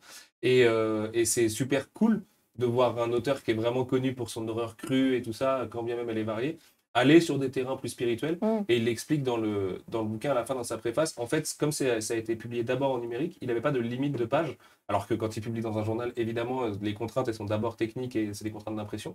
Et ça lui a permis de... Autant il avoue que thématiquement, il a l'impression de ne pas assez se renouveler, ce qui est faux par ailleurs, parce que c'est quand même très différent du reste, mais c'est sa modestie qui veut ça. Mais du coup, il explique aussi qu'il a pu beaucoup plus se lâcher au niveau de son storyboard et tout. Et en fait, on découvre un peu un autre Ito. Et la bonne nouvelle là-dedans, c'est que c'est le meilleur démarrage de Junji Ito ever chez Mangetsu, ce qui est complètement fou. Puisque chaque Junji Ito bat le précédent et tout, donc voilà, le phénomène ne se tarit pas du tout. Mais en plus, j'ai vraiment eu, et j'ai eu la chance chez Tsundoku cet été de le vérifier, beaucoup de retours de gens qui disent ouais, mais en fait, Junji Ito en 2022, il est toujours trop chaud encore. Pourquoi est-ce que tout le monde s'est dit à Junji Ito, c'est Spirale et Tomie et Le Mort Amoureux et tu vois, toutes les séries un peu 2001, 2002 et vraiment son prime, du coup, encore une fois, ou les chefs-d'œuvre et tout. Alors qu'aujourd'hui, le gars, il en a encore beaucoup sous la pédale. En plus, le fait d'être passé en numérique, ça a quand même changé pas mal de choses dans son approche graphique aussi. Donc, c'est un peu plus parfait et parfois un peu plus froid, mais ça lui permet aussi d'aller dans des détails complètement fous et de zoomer et tout ça. Il y a une super interview, il explique que quand il a découvert le numérique, il passait ses journées à zoomer vers l'infiniment petit et à faire des mini-traits, puis après il dézoomait, il disait, mais en fait, je le vois même pas moi-même sur ma tablette graphique et tout. Et vraiment, il arrive à parfaire son art et tout ça. Et j'ai trop hâte, perso, de lire Zone Fantôme tome 2, parce que comme je lis pas le japonais, je ne peux pas les lire en direct, donc je regarde les planches et ça a l'air absolument génial. Mais voilà, c'est Junji Ito, quoi. Il est trop fort. Il est trop fort. Emma, tu veux présenter Golden Guy avec moi? Si tu veux, je le fais. Ouais. Ouais, je le fais. Fais-le. Ok. C'est un peu mon chouchou. Puis de toute façon, Lucisco va vous saouler avec Golden Guy dans quelques minutes. Golden Guy, il est là. Je ne sais pas s'il brille ou pas à la caméra. Ah, si, il brille là, ça y est. Regardez comme il brille, comme il est beau. Hop. Golden Guy, c'est l'histoire de Guy, du coup, mais G-A-I, du coup, d'où le jeu de mots de Golden Guy dans le titre, qui est le chef d'un clan de Yakuza, un petit clan de Yakuza, un clan qui a priori beaucoup d'honneur, en tout cas plus que les petites frappes moyennes qui vont faire partie des organisations criminelles qu'ils vont fréquenter. Et en fait, on va prendre l'histoire à un moment où celle-ci a déjà beaucoup de choses qui sont passées derrière, qu'on va découvrir dans le passé des différents personnages. Mais surtout à un moment où Guy et sa troupe vont se trouver un peu en conflit moral avec les autres Yakuza qui vont former leur clan. Et malheureusement pour Guy, son protégé va se faire assassiner. Je crois que c'est pas trop un spoil, ça arrive très très vite dans l'histoire. Et il va vouloir remonter un peu la piste des gens qui ont voulu sa peau et découvrir qu'en fait, il y a une conspiration un peu plus grande autour de lui qui va le mener sur la piste du trésor des Tokugawa, donc le trésor légendaire, voilà, pensez trésor de pirate planqué, personne ne sait où il est.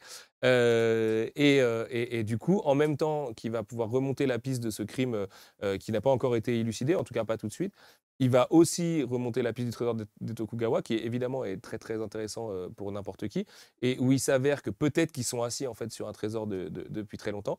Et de là va s'enclencher une espèce de course hyper frénétique avec les différents adversaires entre guillemets de son clan. Et ce qui est mortel avec Golden Guy, c'est qu'on ne sait plus trop qui est son ami ou qui est son allié. C'est particulièrement vrai à la fin du tome 1 où il y a sorte de twist du coup en guise de conclusion. Alors en vrai de vrai, j'adore Jun Watanabe, je pense vraiment que c'est un maître du manga et tout, mais le twist on le voit un peu venir. Mais c'est peut-être parce qu'il y a un contre-twist à l'intérieur. Mais vous verrez la suite. Pour le coup, on a un petit peu d'avance en prod dessus et on se régale sur chaque tome qui arrive. Et du coup, comme je le disais, c'est quand même signé de la main de Jun Watanabe, l'auteur de Montage notamment, l'auteur de Rock'n'Roll Ricky et de beaucoup d'autres séries cultes et vraiment, vraiment excellentes. Montage qui était paru chez Kana notamment à l'époque et qui est une longue série en 17 tomes sur l'histoire du braquage de 1968. Je crois que c'est l'année de la révolte étudiante, donc ça devait être 68. Et pour l'anecdote, parce que ça j'en suis sûr, Jonathan Abe est né le jour du braquage, du fameux braquage du coup des 100 millions de yens à Tokyo. Ce qui fait qu'il en a fait un manga, tout ça. Donc montage que je vous encourage vraiment à découvrir chez Kana et qui est une pure pépite aussi. Et voilà, on est ravis de le publier. La saison 1 de Golden Guy a fait 5 tomes. La saison 2 est en cours au Japon. C'est un beau petit carton au Japon, donc pour l'instant, c'est pas prêt de s'arrêter. Et surtout, ce qui est mortel avec ce découpage en saison, c'est qu'à la fin du tome 5, on a une vraie conclusion qui permet de savoir un peu où on se trouve dans l'histoire et d'avoir voilà, une vraie réponse à certaines questions qu'on se pose au départ. Voilà. Ça sort quand le tome 2, Carole? Le C'est le mois tome prochain. 2, il sort en octobre. C'est ça. Ouais, tout à Le mois fait. prochain. Golden Guy, tome 2. Toujours au mois d'août. On est au mois d'août, hein. Excusez-moi. Tout à fait, ouais. Je commence à perdre mon cerveau. Chiruran, tome 9. Chiruran, vous connaissez très très bien. On vient de boucler le 11 ou le 12 en prod, le 11. Alors, c'est le début de la baston là. Et croyez-moi, la baston va bien s'enclencher parce que le 12, c'est que de la baston. On a ce Kamo Serizawa, du coup, évidemment, l'adversaire ultime dont doivent triompher les différents membres du Shinsengumi, même s'il fait lui aussi partie du Shinsengumi. Il y a une très belle page couleur au début, regardez. Et là, elle est très belle. C'est cette caméra-là. C'est cette caméra-là. Voilà, je sais honnêtement plus exactement ce qui se passait. Ah si, d'accord, ok. C'est le duel avec Hajime Saito dans le tome 9. Ah bah oui, mais c'est le moment où c'est les hostilités avec Kamo et on va découvrir les 7 démons du Mikutenguto. Oui, c'est ça, ils commencent à mettre en place leur plan, un truc en 3 étapes, il me semble.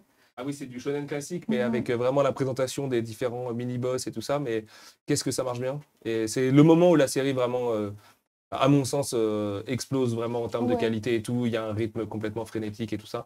Et puis, c'est la guerre, quoi. Donc voilà, beaucoup d'action dans Chiruran, qui est un énorme succès aussi chez Mangetsu. Je vous le dis à chaque fois, mais je le répète parce qu'on hallucine semaine après semaine de la fidélité des lecteurs de Chiruran. Donc voilà, merci beaucoup.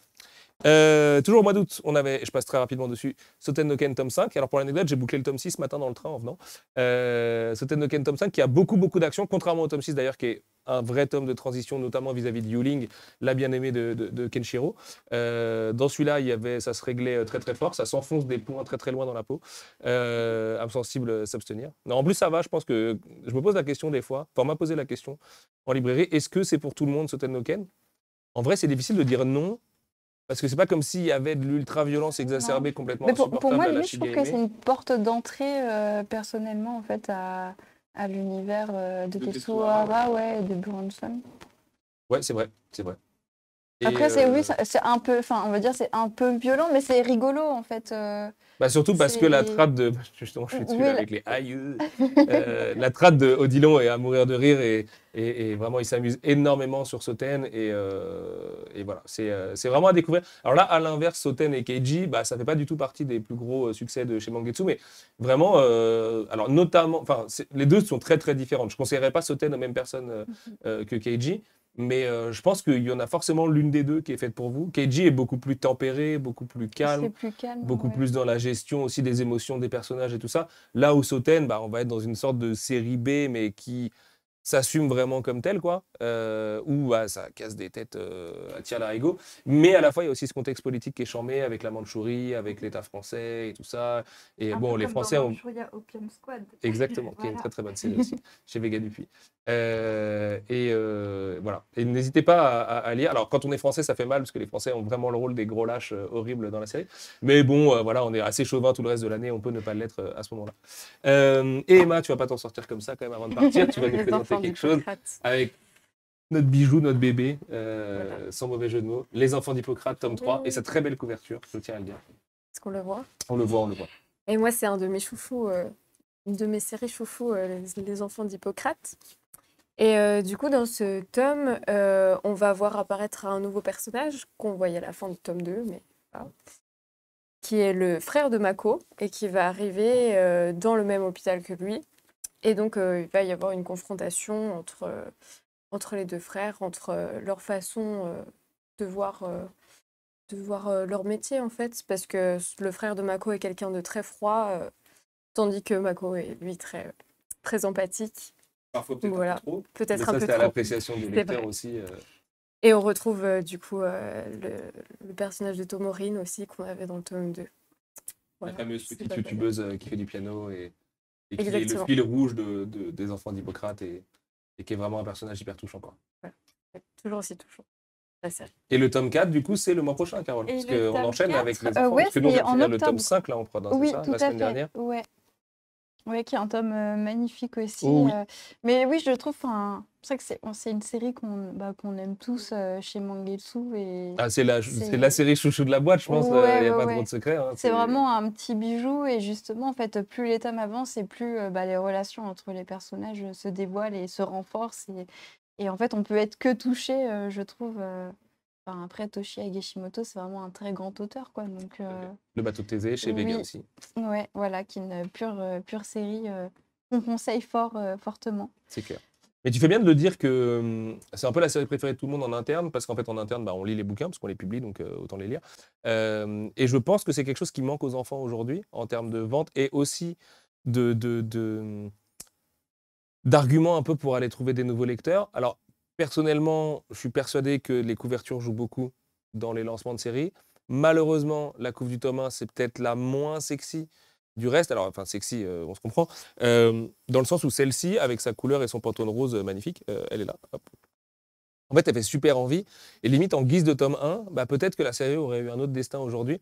Mais tout ça pour dire que la couverture ne change rien à ce qu'il y a à l'intérieur. Donc aujourd'hui, si vous doutez de l'intérêt de lire Les Enfants d'Hippocrate, je ne sais pas, allez en médiathèque, faites-vous prêter le tome 1 ou et le tome 2, peut-être, ou quelque chose comme ça, mais vraiment, lisez-la. Je sais qu'il y a énormément de gens qui sont freinés par le fait que c'est de la pédiatrie et du milieu hospitalier et tout. Moi-même, je ne suis pas le plus gros client de séries qui se passent en milieu hospitalier, parce que souvent, en termes d'anxiété, ça me kikine un peu des trucs dont voilà, ça me met dans des états pas ouf. Là, c'est un peu l'inverse, quoi. C'est-à-dire qu'on est dans le milieu hospitalier, mais déjà par le biais de la pédiatrie, et avec un personnage qui est le personnage le plus gentil et le plus mimi du monde, quoi. Genre, c'est le meilleur, Mako. Il donne trop envie de se tuer dans tout, quoi. Il est trop fort. Et même quand il a tort, en fait, on a envie de tout lui pardonner. Enfin, c'est vraiment un personnage qui déclenche une empathie qui est folle, quoi. Et du coup, je pense qu'il y a vraiment beaucoup à perdre à ne pas essayer de lire Les Enfants d'Hippocrate. Je pense que le meilleur argument, c'est le nom de l'auteur, Toshi Higashimoto. On sait que c'est un maître absolu du manga, notamment le bateau de Thésée et tout ça. Moi, j'espère très fort que les enfants, au moment de la fin d'année où il y aura toutes les remises de prix et les trucs et les nominations et les machins, aura sa chance, du coup, parce que je pense que c'est une série qui mérite beaucoup à ce niveau-là. En plus, pareil, le travail de prod dessus est assez dément. On a une trad de Miyako Slocum, du coup, à partir Ouais. du tome 3, qui a récupéré la trad après Ryoko À Akiyama. partir du tome 4. À partir du tome 4, pardon, voilà. c'était encore Donc là, c'est Ryoko. toujours Ryoko. Tout à fait. C'est toujours Ryoko sur le tome 3 qui avait fait une trad magnifique, et Miyako s'est parfaitement fondu dans le moule derrière. Et voilà, c'est une série sur laquelle on se régale. Elsa a fait un lettrage absolument incroyable. Vous le savez, si vous aviez vu à l'époque de Tsukimi saison 1 les extraits, notamment quand Mako cherche tous les symptômes qui peuvent mener à un diagnostic et tout. Et voilà, vraiment, s'il vous plaît, donnez sa chance aux enfants. Je sais qu'on vous saoule sur Twitter et tout, toute la semaine et tout avec ça, mais c'est aussi une série qui souffre de cet aspect ah non, je le lirai plus tard. Et non, lisez-le maintenant. En vrai, lisez-le maintenant parce que c'est vraiment absolument magnifique. Voilà, je crois qu'on a fait le tour sur les sorties du mois d'août. Je les remets juste dans le reste de l'émission. Les filles, avant de se quitter et de laisser la place à l'équipe marketing, attention, ça va dépoter, on a un très beau cadeau à vous faire gagner ce soir, parce que je sais que dans Tsukimi, vous avez très très envie de les récupérer. C'est le kit presse de Golden Guy. Je ne sais pas, c'est cette caméra-là. Regardez comme il est beau. Alors attends, je vais l'ouvrir tout doucement parce qu'il y a peut-être des choses. Ici repose le trésor de Tokugawa. C'est en japonais. Vous avez le tome qui est juste là, et juste en dessous, vous avez les petites pièces faites aux couleurs de Mangetsu Golden Guy, comme je peux, qui sont là. Et donc pour le gagner, c'est très simple. Il suffit de taper Golden dans le chat. Vous avez 1 minute à peu près pour essayer de le remporter. Et puis on vous envoie ça tout frais payé chez vous. Régalez-vous. Il n'y en a pas beaucoup, hein. C'est une pièce rare. J'ai lutté pour avoir le mien, donc il n'y en a pas beaucoup. Golden dans le chat, ça dure 1 minute. Merci beaucoup, mesdames. Merci. À très bientôt. On se revoit de l'autre côté. Ouais, Et puis à ça demain. marche. Merci beaucoup. Allez, Jugen, c'est parti.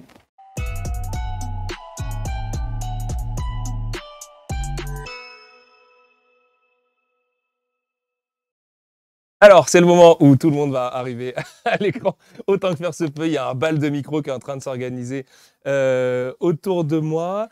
De quoi je peux vous parler du coup? Déjà, je suis très très content de vous avoir présenté l'équipe éditoriale avec qui j'ai la chance de partager mon quotidien. C'est elle qui règle tous les problèmes. C'est à elle que je peux confier les différentes envies, les différentes idées qu'on peut avoir. Plus on est, plus les gens sont impliqués aussi dans la recherche des différents titres qu'on va acheter au Japon derrière et qui vont venir fleurir, j'espère, vos bibliothèques à la fin. Et c'est vraiment cool pour le coup, à la fois pour Carole et à la fois pour moi, parce que étant en télétravail avec Carole, on se parle énormément à distance en fait la journée.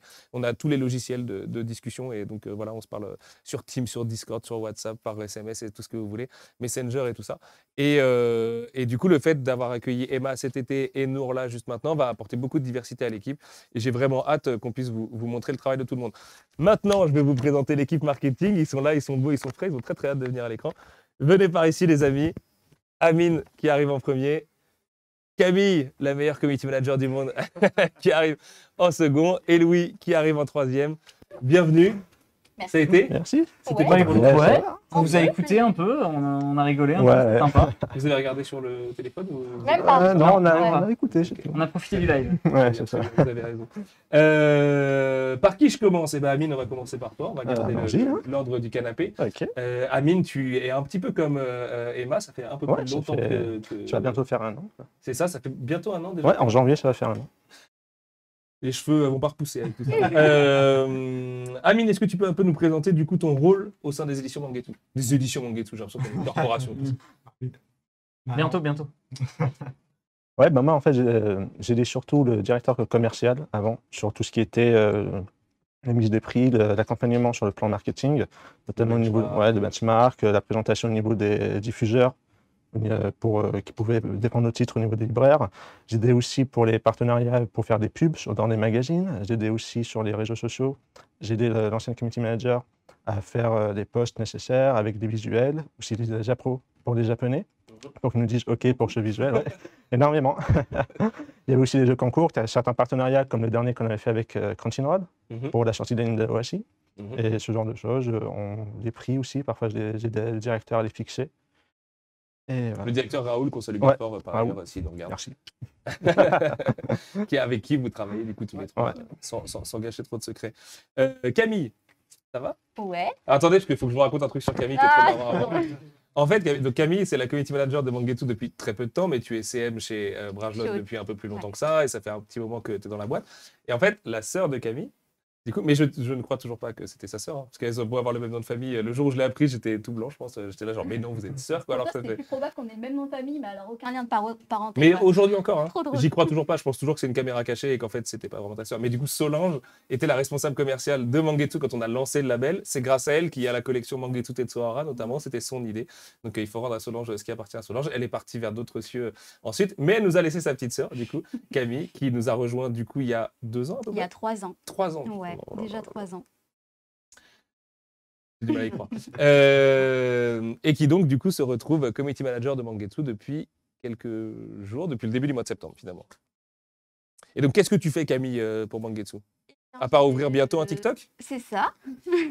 Ça fait un an que je saoule tout le monde pour ouvrir un TikTok, alors qu'évidemment, je ne vais moi-même pas poster sur TikTok, mais, parce que je ne sais pas faire. Mais Bah, je gère ce tous les sera grâce à Camille. réseaux. J'ouvre tous vos messages, donc n'hésitez pas à nous taguer de partout. Je repartage. Et voilà quoi. Je vais gérer tous les réseaux pour Mangetsu. Twitter Twitter, Insta, Instagram, Facebook et bientôt Facebook. TikTok. Du coup. et bientôt TikTok. Et Tu tu l'as vas dit, hein. créer du contenu sur TikTok. L'une des images de TikTok. Ouais, Il l'a dit. avec. Les gars, c'est vrai, c'est gravé dans le marbre, il y a un replay qui reste sur YouTube et tout. Hein, donc, il sera notre égérie TikTok, est-ce qu'on peut le C'est dire ça. comme ça? Avec Luchisco, du coup. Très qui nous joliment rejoindra dit, tout c'est à très l'heure. poétique. Bah oui, bien sûr. Non, ça va être cool. Et du coup, tu travailles avec Louis, qui est juste à côté de toi. Pareil, toi, Louis, ça fait un moment que je te prends chez Moi, Brajlon. ça fait 1 an et demi que je suis chez Braj. Ça fait qu'1 an et demi, par contre. Ouais, ça fait qu'1 an et demi. Mon temps est Et- distordu complètement. Et j'ai travaillé sur une de tes anciennes créations, qui était Sci Fantasy, Exactement. qui avait été racheté par Brajlon, qui était Exactement. un site dédié à la fantasy et à la science-fiction. Donc j'ai géré ça avec des équipes de chroniqueurs. Et là, ça fait, on va dire, 1 mois que je reprends le dossier Mangetsu. Un peu plus en réalité. Ouais, un peu plus. Ouais, un ouais. peu plus. Le temps de l'été, quoi. T'es même Ouais. venu aider à Japan. Ouais, T'étais exactement, déjà ouais. dans l'équipe sur Japan. Ouais, ouais. Et donc là, je suis le responsable marketing et commercial maintenant de Mangetsu. Donc je remplace en fait, je rejoue un peu ce que faisait Solange. Mhm. Mais là, maintenant, tout est déjà bien en place. Donc c'est vraiment pousser les hitos, les nouvelles séries, les lancements. Et vu que là, bah, je pense que Les Ito ou l'édito, t'as dit? les hitos, Ah, les d'accord, Junji les Ito. Ok, ok. Et donc l'idée, c'est de, avec l'aide de Amine et de Camille, c'est de pousser que ce soit sur le digital ou le physique. Donc ça peut être en librairie. C'est grâce à Amine, à toute l'équipe même de la fabrication, que vous avez les goodies, les Exactement. chikichis, tout ça. Exactement.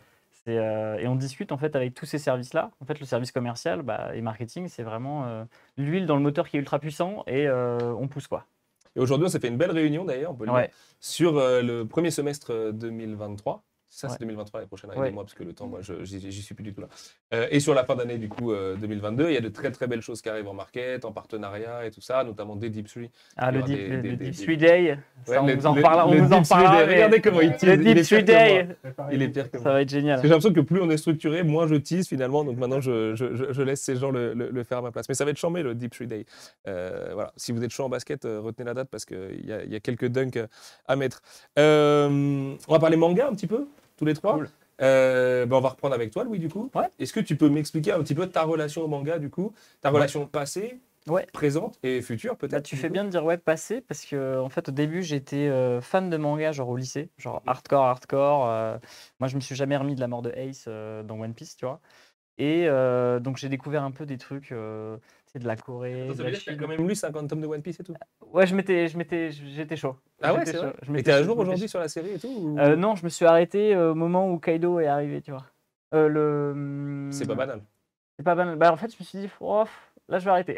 Ok. Mais je vais reprendre, mais je reprendrai, tu vois, un moment je me referai, tu vois. Je m'arrêterai, enfin, tu vois, je me poserai, je ferai 20 tomes d'un coup, tu vois. Ok. Mais et après, j'ai découvert un peu des trucs un peu du Tu sais que da- personne du fait dark ça et tout manga. le monde reprend One Piece du tome 1 quand tu veux faire ça. C'est le Ah gros ouais, non, défaut de One Piece, c'est que si t'arrêtes, tu Ah peux ouais, pas non. reprendre un moment en mode oh YOLO, je me souviens de tout. Non, non, faut Mais reprendre je au tome 1. vais essayer, puis je referai l'erreur, et puis je me retaperai toute la série. Parce que c'est long. Hein. Moi, j'ai redémarré et c'est très très long. Et j'ai découvert du coup plein de trucs, tu vois, des manhwas, enfin, vraiment, j'ai exploré un peu tout. Moi, ma série préférée, c'est Half Prince, qui est un isekai avant que ça soit hypé, les isekai. Les isekai, Donc ok. c'était stylé, parce que personne ne connaissait. Parce qu'aujourd'hui, c'est plus stylé les isekai, c'est ça? Si, c'est stylé, mais je sais Il qu'il n'y y en a pas chez a. Mangetsu, on peut le dire. Oui, on en reparlera. Et ouais, puis après j'ai arrêté. Je me suis mis à fond sur la fantasy et la science-fiction. C'est là que du coup j'ai vraiment bien rencontré Brajlon, Sci Fantasy. Et là je m'y suis remis, quand Mangetsu en fait s'est relancé, je me suis remis, je picorais un peu partout. Et puis là c'est le kiff quoi, de pouvoir reprendre un peu de tout quoi. Donc, Est-ce que tu as une série préférée chez Mangetsu? J'ai oublié de poser la question aux filles d'ailleurs tout à l'heure, mais je voulais la reposer. Mais... Alors, j'en ai deux, et je sais que Camille, elle en je t'en kiffe prie, je t'en une, mais prie. donc je lui la laisse. C'est Deep Street. Moi, je kiffe bien Deep Street, parce que, alors ça va arriver, hein, vous allez voir. Nous, on a eu la chance au boulot d'avoir les ENC, donc les épreuves non corrigées qu'on envoie aux libraires pour les teaser un peu sur les titres et tout. Ils sont quand même Et- relatifs, je tiens à préciser, mais c'est mon rôle d'éditeur. Ouais. Tu fais du market, tu fais du teasing, je fais l'éditeur, je fais de l'édito. L'ENC que les libraires ont lu, si vous êtes libraire et que vous regardez l'émission, très différente de la version finale. On a beaucoup retravaillé derrière, et notamment Elvis Rocan, spécialiste en NBA, qui est auteur de nombreux livres de NBA, qui nous a aidés, qui est notre consultant en fait en basket du coup sur la série.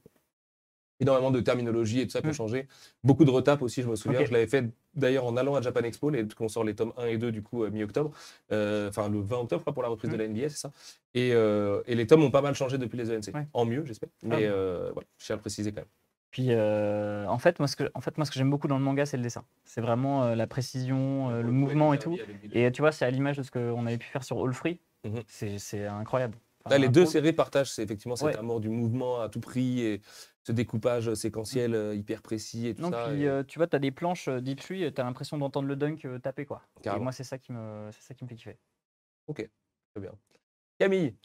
Alors moi, pour être honnête, j'ai connu les mangas avec le lancement de Mangetsu. Ouais. Du coup, j'ai suivi le lancement avec Aoashi et tout. Ok. Et je découvre les séries petit à petit quand elles sortent. Et tu kiffes? Ouais, franchement, je kiffe. Est-ce que tu en as profité pour rattraper d'autres séries qui seraient pas chez Mangetsu? Genre Non, One Piece, non, Naruto, pas des encore. trucs comme ça, pas encore. mais Ok. Ça va venir. Tu vas être mon cobaye, du coup, je vais Ouais, pouvoir te ouais, mettre ouais. plein de mangas et tu vois, voir lesquels fonctionnent et tout ça. Et du Très coup, là, j'ai découvert récemment, avant la sortie, Paka. Ouais. Et gros coup de cœur. Ils Trop sont hâte bons, de lire hein, la c'est- suite. Pour ça que vous êtes au market quand même. Ouais. On parle que de séries qui sont pas Full encore service, sorties ou qui viennent. Franchement. Bah, Paka est sorti la semaine dernière, du coup, c'est Ouais. une bêtise. Ouais. Je le vois passer pas mal sur les réseaux, donc et à chaque fois, c'est des coups de cœur. Donc je pense que c'est qu'il lit ses coups de cœur à chaque fois. C'est beau parce qu'en plus, c'est ton Ouais. premier lancement à gérer, du coup, en Ouais, tant c'est que ça. Ça a CM. été le premier. Mon premier poste, c'était Paka. Pas le plus facile en plus, Ouais. parce que c'est un bouquin qui est vraiment différent du Mm. reste de la production, mais comme Daisuke Ima est un auteur vraiment à part, de toute façon, du reste du manga, quoi. Et c'est vraiment une série très, très, très particulière et vraiment excellente aussi. Trad de Miyako Slocum. De thèmes différents, en fait, et c'est ça qui est cool. Non, mais donc Paka, premier coup de cœur, quoi. Ouais. Putain, c'est beau. Avec les enfants d'Hippocrate. Ah, quand même, oui. Faut le glisser, faut le glisser, faut le glisser. Non, non, mais obligé, mais de toute façon, c'est la série préférée de tout le monde, donc on n'a pas le choix. Même si tu l'as pas cité, Louis, je note. Non, moi, moi vraiment, c'est Paka qui est. Franchement, Ouais, le toi aussi. petit coup de cœur, là, le tome 1, moi, il m'a. Je te dis, le dessin, les planches. Et du coup, je peux vous le dire. Louis et Amine ont travaillé sur un magnifique trailer pour Paka. On espère qu'il arrive bientôt. Ouais. Du coup, il est en validation au Japon. Ça fait un moment qu'il est prêt de notre côté, mais il y avait 2-3 petits fixes à faire. Et le trailer est vraiment sublime, rend vraiment hommage à la série et tout. Et vraiment bravo parce que les trailers, c'est pas un exercice facile. Et le trailer est sublime. Et ça me faisait trop marrer de voir Louis, grand gaillard, parce qu'il vous l'a pas dit, mais il a tout un background un peu militaire et tout ça, qui du coup tombe en amour complètement sur Ah ouais, Paka non, mais et qui dans les j'ai réunions kiffé. market nous parle que de Paka et tout. Je dis, mais Louis, ça va Ok, d'accord, très bien. Mais tu auras des militaires bientôt, peut-être même ce Oui. soir, sans trop Oh. teaser. Tiens. Je te laisse faire ton travail. Et Amine, du coup Alors, moi, j'ai grandi avec les dessins animés, notamment sur la chaîne Manga et Jetix. Et j'ai grandi notamment avec Magical Doremi. Ok, Ouais, donc, j'ai adoré la série lorsque j'étais petit. Je voulais avoir tous les goodies. ok. Donc, je saoulais mes parents pour qu'ils me les achètent, les petites robes de sorcière, les petites baguettes magiques. J'adorais ça. Je me déguisais en petite sorcière. Et je jouais comme ça. Après, en grandissant, je me suis quand même éloigné du manga. Je suis plutôt tourné sur la fantasy et les romans. Ok. Et arrivé au lycée, je suis replongé avec Fairy Tail, l'animé après le manga. Et là, après, je suis tombé sur Mangetsu et je kiffe. Parce que toi, du coup, Amine, t'en as Ouais. pas parlé tout à l'heure, mais tu Mhm. avais travaillé chez Akata Ouais, aussi, j'étais notamment, assistant avant de venir. éditorial chez Akata. On va vraiment faire Donc, tous les éditeurs de France. Il manque Kana, Gléna, on sait c'est Ouais, qui voilà. recruter nos prochains. Non, en plus, recruteurs. surtout, j'adorais la ligne de Akata, donc je les ai rejoints pour vraiment les aider. Et après, alors j'ai vu que Mangetsu, il cherchait quelqu'un, et j'ai dit, c'est l'occasion. Et j'ai sauté le pas, quoi. Et ta série préférée chez Mangetsu Ah ben, je dirais Butterfly Beast. Ah ouais, c'est vrai Butterfly Ok. Beast, c'est super. En plus, le dernier tome, il est sorti la semaine passée. Donc, le 7, je crois qu'il était sorti en même temps que Le Paka. tome 5 de Ouais. Butterfly Ouais. Beast 2, ouais. Donc là, Ouais, ça va ouais. faire c'est le dernier tome et ça conclut la série. Donc, lorsque tu vois tout l'évolution de Yuka Nagate Sensei, comment elle a travaillé le trait, au même temps les couvertures qui sont super belles, tu tombes Carrément. amoureux directement, quoi. Plus une petite série très courte. D'ailleurs, Donc, ça sans prend pas de trop, place dans la bibliothèque, quoi. Donc, sans c'est trop bien. teaser, puisque du coup, le tome 5 est une conclusion, on va pas en parler aujourd'hui directement parce qu'il est sorti trop récemment pour vraiment rentrer dans le vif du sujet, mais c'est une conclusion ouverte. Il y a des raisons à ça. Peut-être que Yuka Nagate rêve de... Bon, je peux vous le dire, c'est la série de sa vie, c'est la série la plus importante de sa vie. On a une très longue et profonde discussion au sujet de Butterfly Beast, sur ce qu'elle projetait chez Ocho, Kocho, du coup, en tant que personnage et tout ça. Et d'elle-même, elle m'a livré que, en fait, son rêve dans sa carrière, puisque la majorité de sa carrière est derrière elle quand même aujourd'hui, c'est de livrer une vraie conclusion à Butterfly Beast avec un Butterfly Beast 3. Elle a déjà tout écrit. Et voilà, on croise les doigts très très fort pour que ça puisse devenir une réalité. Ce ne sera pas une création Mangetsu, je tiens à couper court tout de suite. Par contre, il y a peut-être des logiques qui peuvent se trouver et tout ça. Et c'est là où c'est un honneur aussi de pouvoir travailler avec des auteurs japonais avec qui on a la chance de discuter et d'échanger régulièrement. Encore aujourd'hui, on s'envoie beaucoup de DM sur Twitter et tout ça. Parce que quand il y a une envie commune comme ça, c'est la magie de l'édition. On arrive toujours à trouver un moyen de faire exister les différents projets. Et ce serait un honneur pour nous et pour la belle histoire, parce que c'est la première autrice qu'on a fait venir, de pouvoir être aussi une maison pour Butterfly Beast 3. Et en gros, avoir la garantie qu'il y ait des pays et aussi à l'étranger qui suivent l'éditeur japonais qui lui permettrait de le faire et tout. Et voilà, c'est un petit rêve qu'on touche, enfin je touche du bois, Ikea, mais ce serait un beau cadeau pour tout le monde, et notamment pour ce personnage qui mérite quand même une vraie conclusion, même si je pense, et la connaissant, elle m'a raconté une partie de l'histoire, mais j'ai pas la fin. Elle m'a dit, je ne veux pas te raconter la toute fin. Donc je sais pas du tout ce qui se passe, mais je pense qu'elle lui prévoit des adieux absolument, absolument magnifiques. On avait peut-être un gagnant pour Golden Guy, non, la régie? J'y pense. Yojite, avec un T plus loin. Yojite, tu as gagné ce magnifique kit press Golden Guy qui est juste là. Tac, tac, tac. Hop, il est là. Il est là. Regarde. Ah, Yaji? Yadji, ok. Yadjité, du coup. Ok, Yadjité, tu as gagné ce magnifique Kit Press Golden Guy. On t'envoie ça tout bientôt. C'est Janice qui n'est pas là ce soir parce que Janice est en congé. Mais voilà, je suis sûr que toute l'équipe s'occupera de t'envoyer ça au plus vite. Ma chère équipe marketing, j'ai envie de vous garder un petit peu plus longtemps avec moi quand même. De quoi peut-on parler? C'est quoi le quotidien d'une équipe marketing dans une maison d'édition? Et pourquoi les éditeurs sont les pires personnes avec qui travailler? Je laisse commencer. Vous n'êtes pas obligé de répondre à la deuxième question, on peut garder ça entre nous. Moi, je réponds à toutes Camille, les elle est en train questions. de- Là, t'inquiète que Camille, ça turbine là. Ouais, je vois. Là, vous pouvez en parler si vous voulez.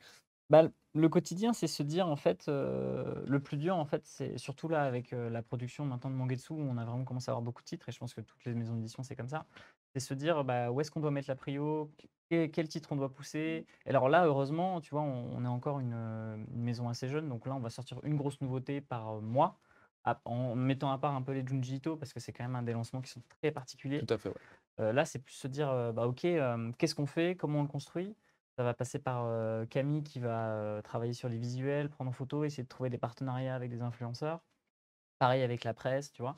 Et c'est genre créer du contenu parce qu'en fait, faire, tu vois, un canevas, un coup de canevas, nous, ce qui nous intéresse, c'est vraiment de faire des choses qui sont instagrammables, attrayantes, qui vont apporter un peu du contenu, un peu de savoir, tu vois, sur les mangaka aux lecteurs, quoi. Donc c'est un peu l'objet du TikTok sans. Voilà, je tease un peu. Et après, derrière, bah, c'est se dire, ok, bah, purement opérationnel, bah, on va faire des trailers, enfin, comment on tease, et ça, c'est le travail avec Amine, avec Raoul, avec les fabricants, c'est se dire comment on fait plaisir au lecteur tout en permettant, tu vois, à la boîte de bien réussir à vendre, et comme ça peut pousser des séries, ça peut se dire, ok, bah, toi, ça te donne plus de coups des franches, tu vois, pour tenter de nouvelles séries, enfin, tu vois, c'est créer tout cet équilibre-là, quoi, je pense. Et puis il y a aussi un volet dont on n'a pas forcément parlé depuis tout à l'heure, un petit peu avec Amine quand on évoquait les benchmarks, mais c'est aussi l'aspect plus commercial des choses, c'est-à-dire fixer des prix, Ouais. amener des réflexions aussi sur le bon prix pour telle ou telle série.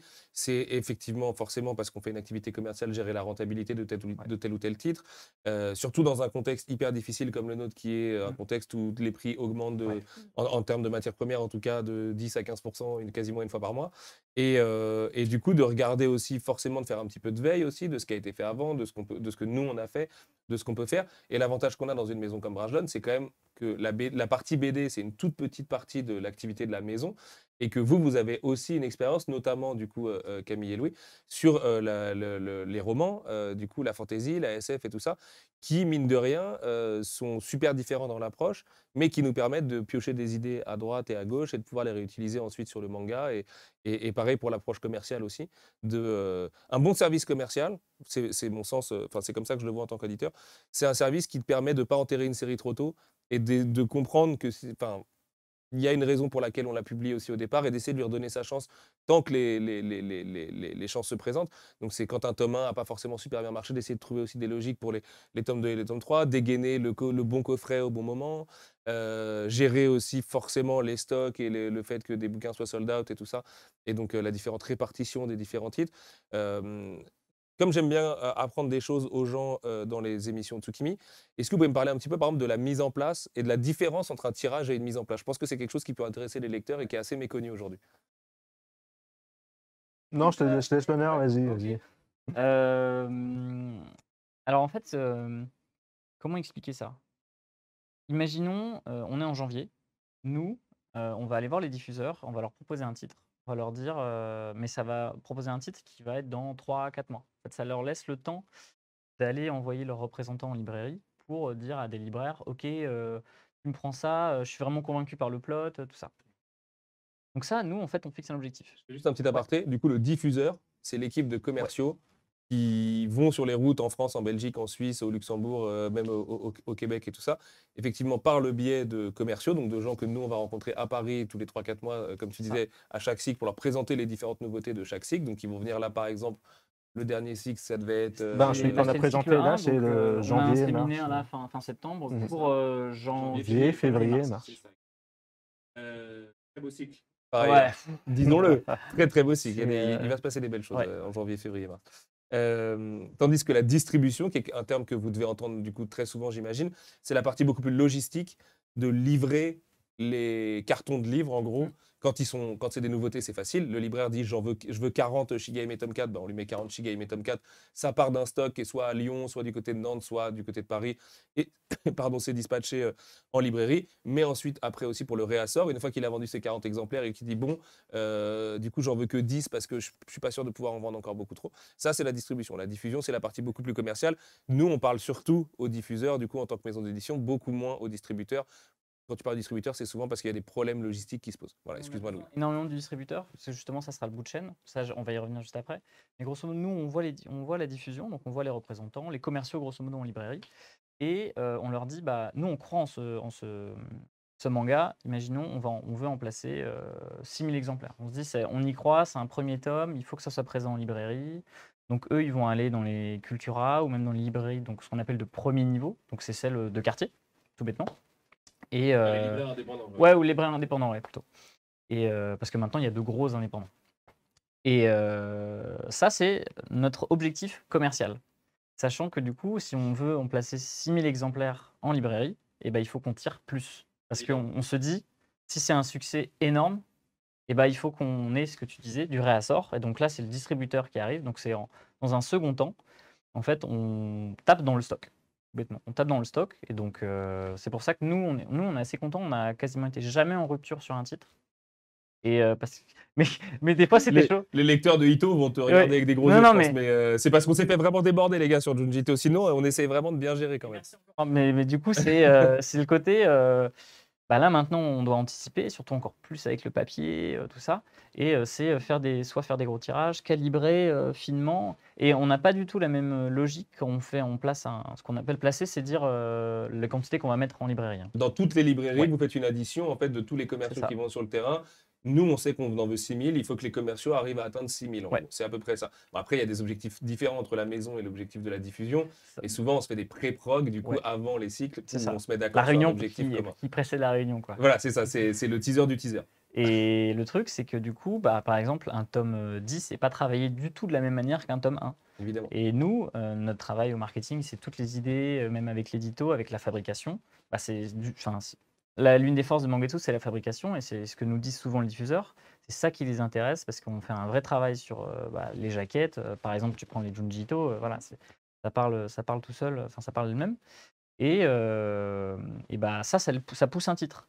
Mais derrière, il faut accompagner aussi un tome 5, il faut placer, il faut négocier avec le diffuseur, parce qu'on voit les chiffres de vente, on croit en la série, et du coup, c'est comme ça que ça se déroule. Voilà.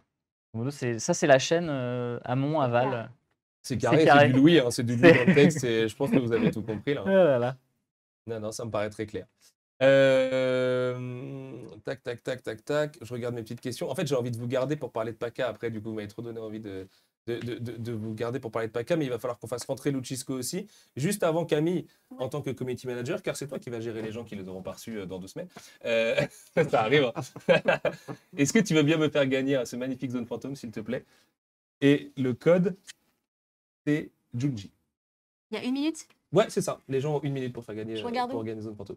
Tu regardes où tu veux, a priori celle-ci. Non, celle-là. Ça a changé.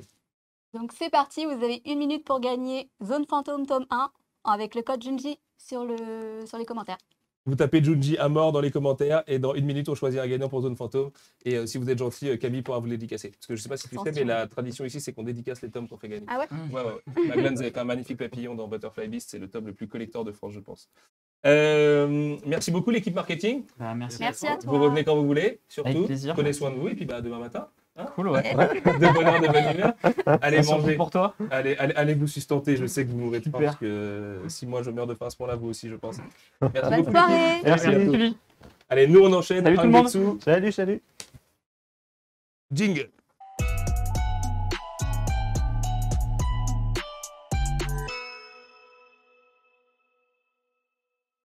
Ah, Angetsu, voilà. Bon, bah, il est en retard, mais c'est pas grave, il va pas trop tarder. On va accueillir mon cher Luchisco dans quelques instants, le temps de l'équiper d'un petit micro. On va revenir, du coup, évidemment, sur les sorties du mois de septembre. Et après, les surprises, promis, elles arrivent. C'est là, c'est tout bientôt, les surprises. On va évidemment aussi discuter un petit peu avec Luchisco, même si je pense que pas mal de gens dans le chat connaissent déjà Lucci, puisque Lucci est un habitué de l'Internet manga. Regardez-le, il arrive. Il est frais comme un gardon. Regardez ce drip. Il a mis sa plus belle paire et tout aujourd'hui, il est beau. Bon, bah, on va se garder les petites présentations pour après, mon petit Lucci. On va commencer avec toi. Est-ce qu'on t'entend bien? À la régie, c'est bon le son? Tout est bon? Là, tu m'entends? On C'est bon, l'entend, c'est parfait, bon, let's c'est go. parfait. Comment ça va, Lucci? Ça va Tu super t'appelles et toi? Lucci, du coup, quand on est en live? Ouais, bah ouais. Ok, je t'appelle pas par ton prénom. Tu Très peux bien. aussi, mais Non, tu es le comme tu veux. Luccisco, tu es le seul et unique Luccisco sur Internet. Attends, je rallume celui-là?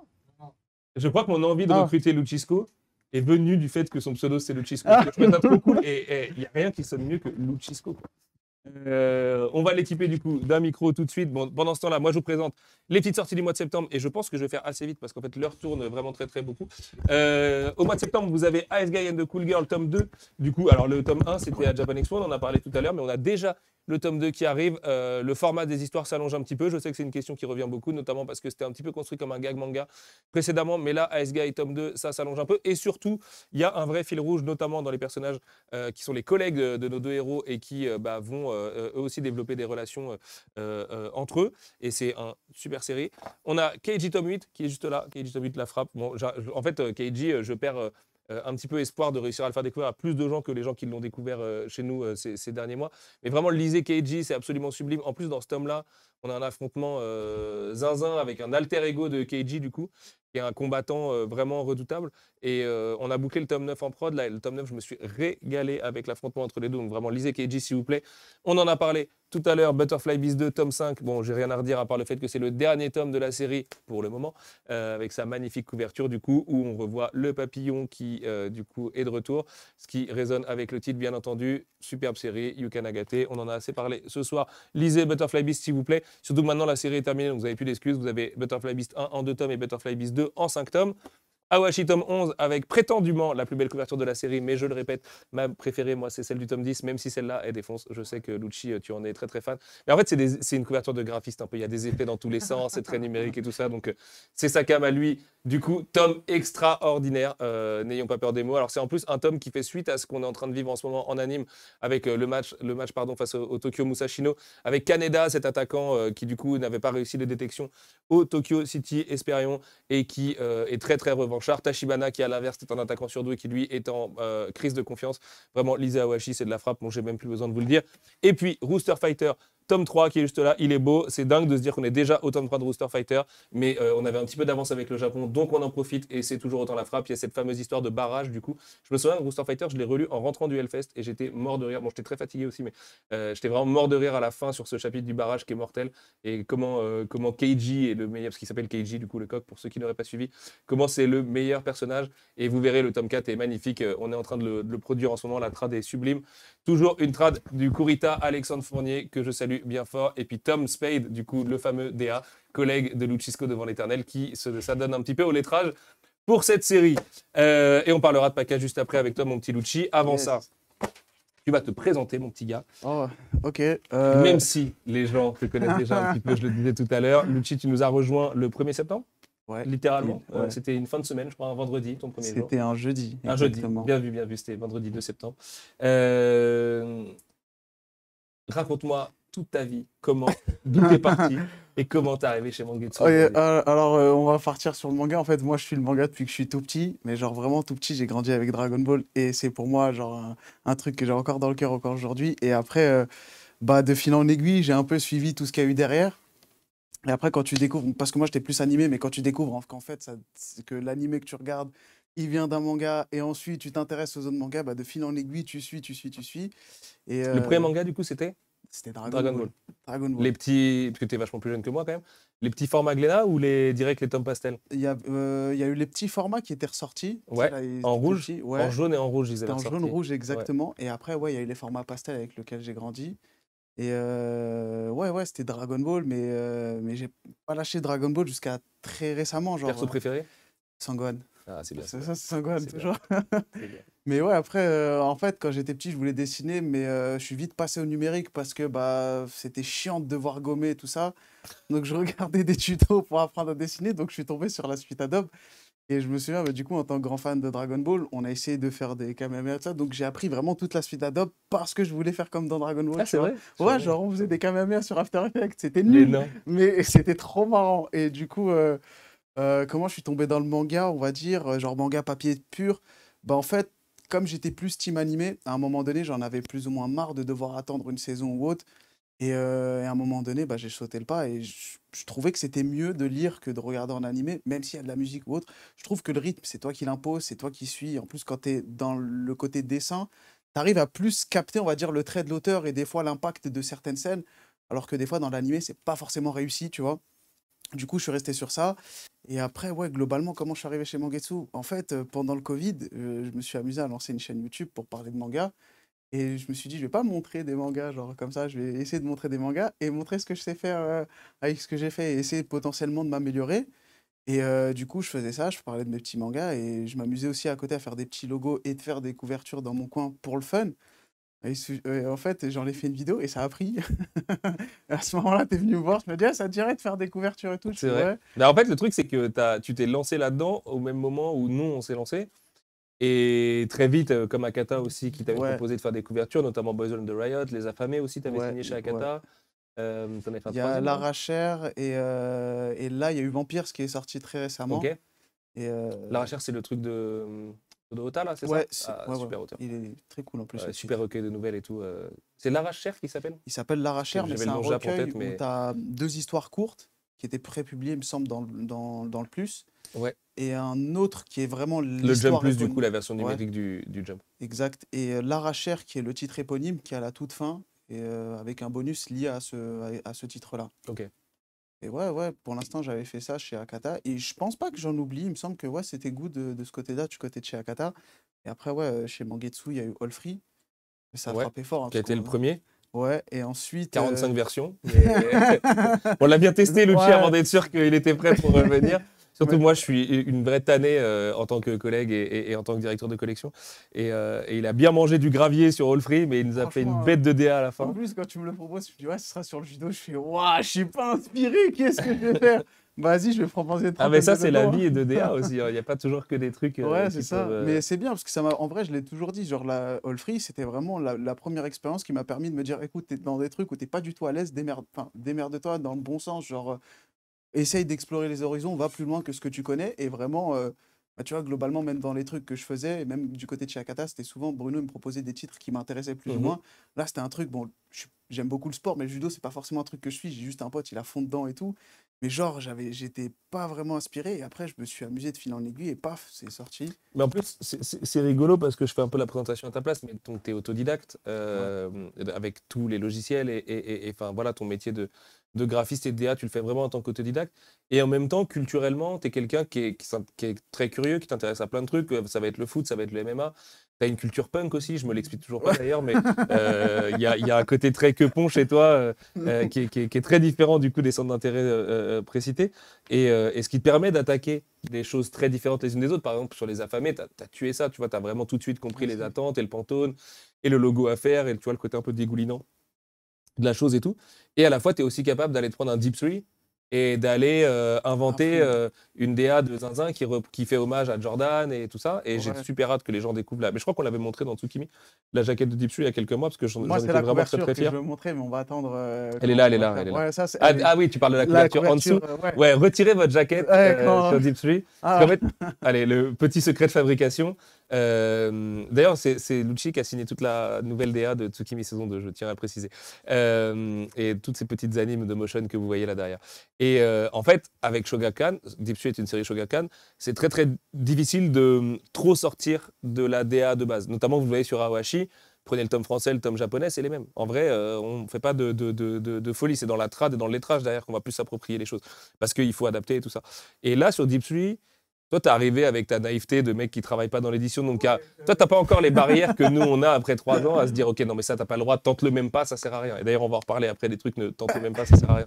Mais du coup, t'es arrivé avec un truc où tu me disais, non, mais vraiment, ce serait mieux quand même. Et il n'y a pas moyen d'insister un peu. Et à ce Ouais. moment-là, tu travaillais pas encore chez Mangetsu. Et je te dis, écoute, gros, c'est simple, nous, on est en sous-effectif, là, on va mourir et tout.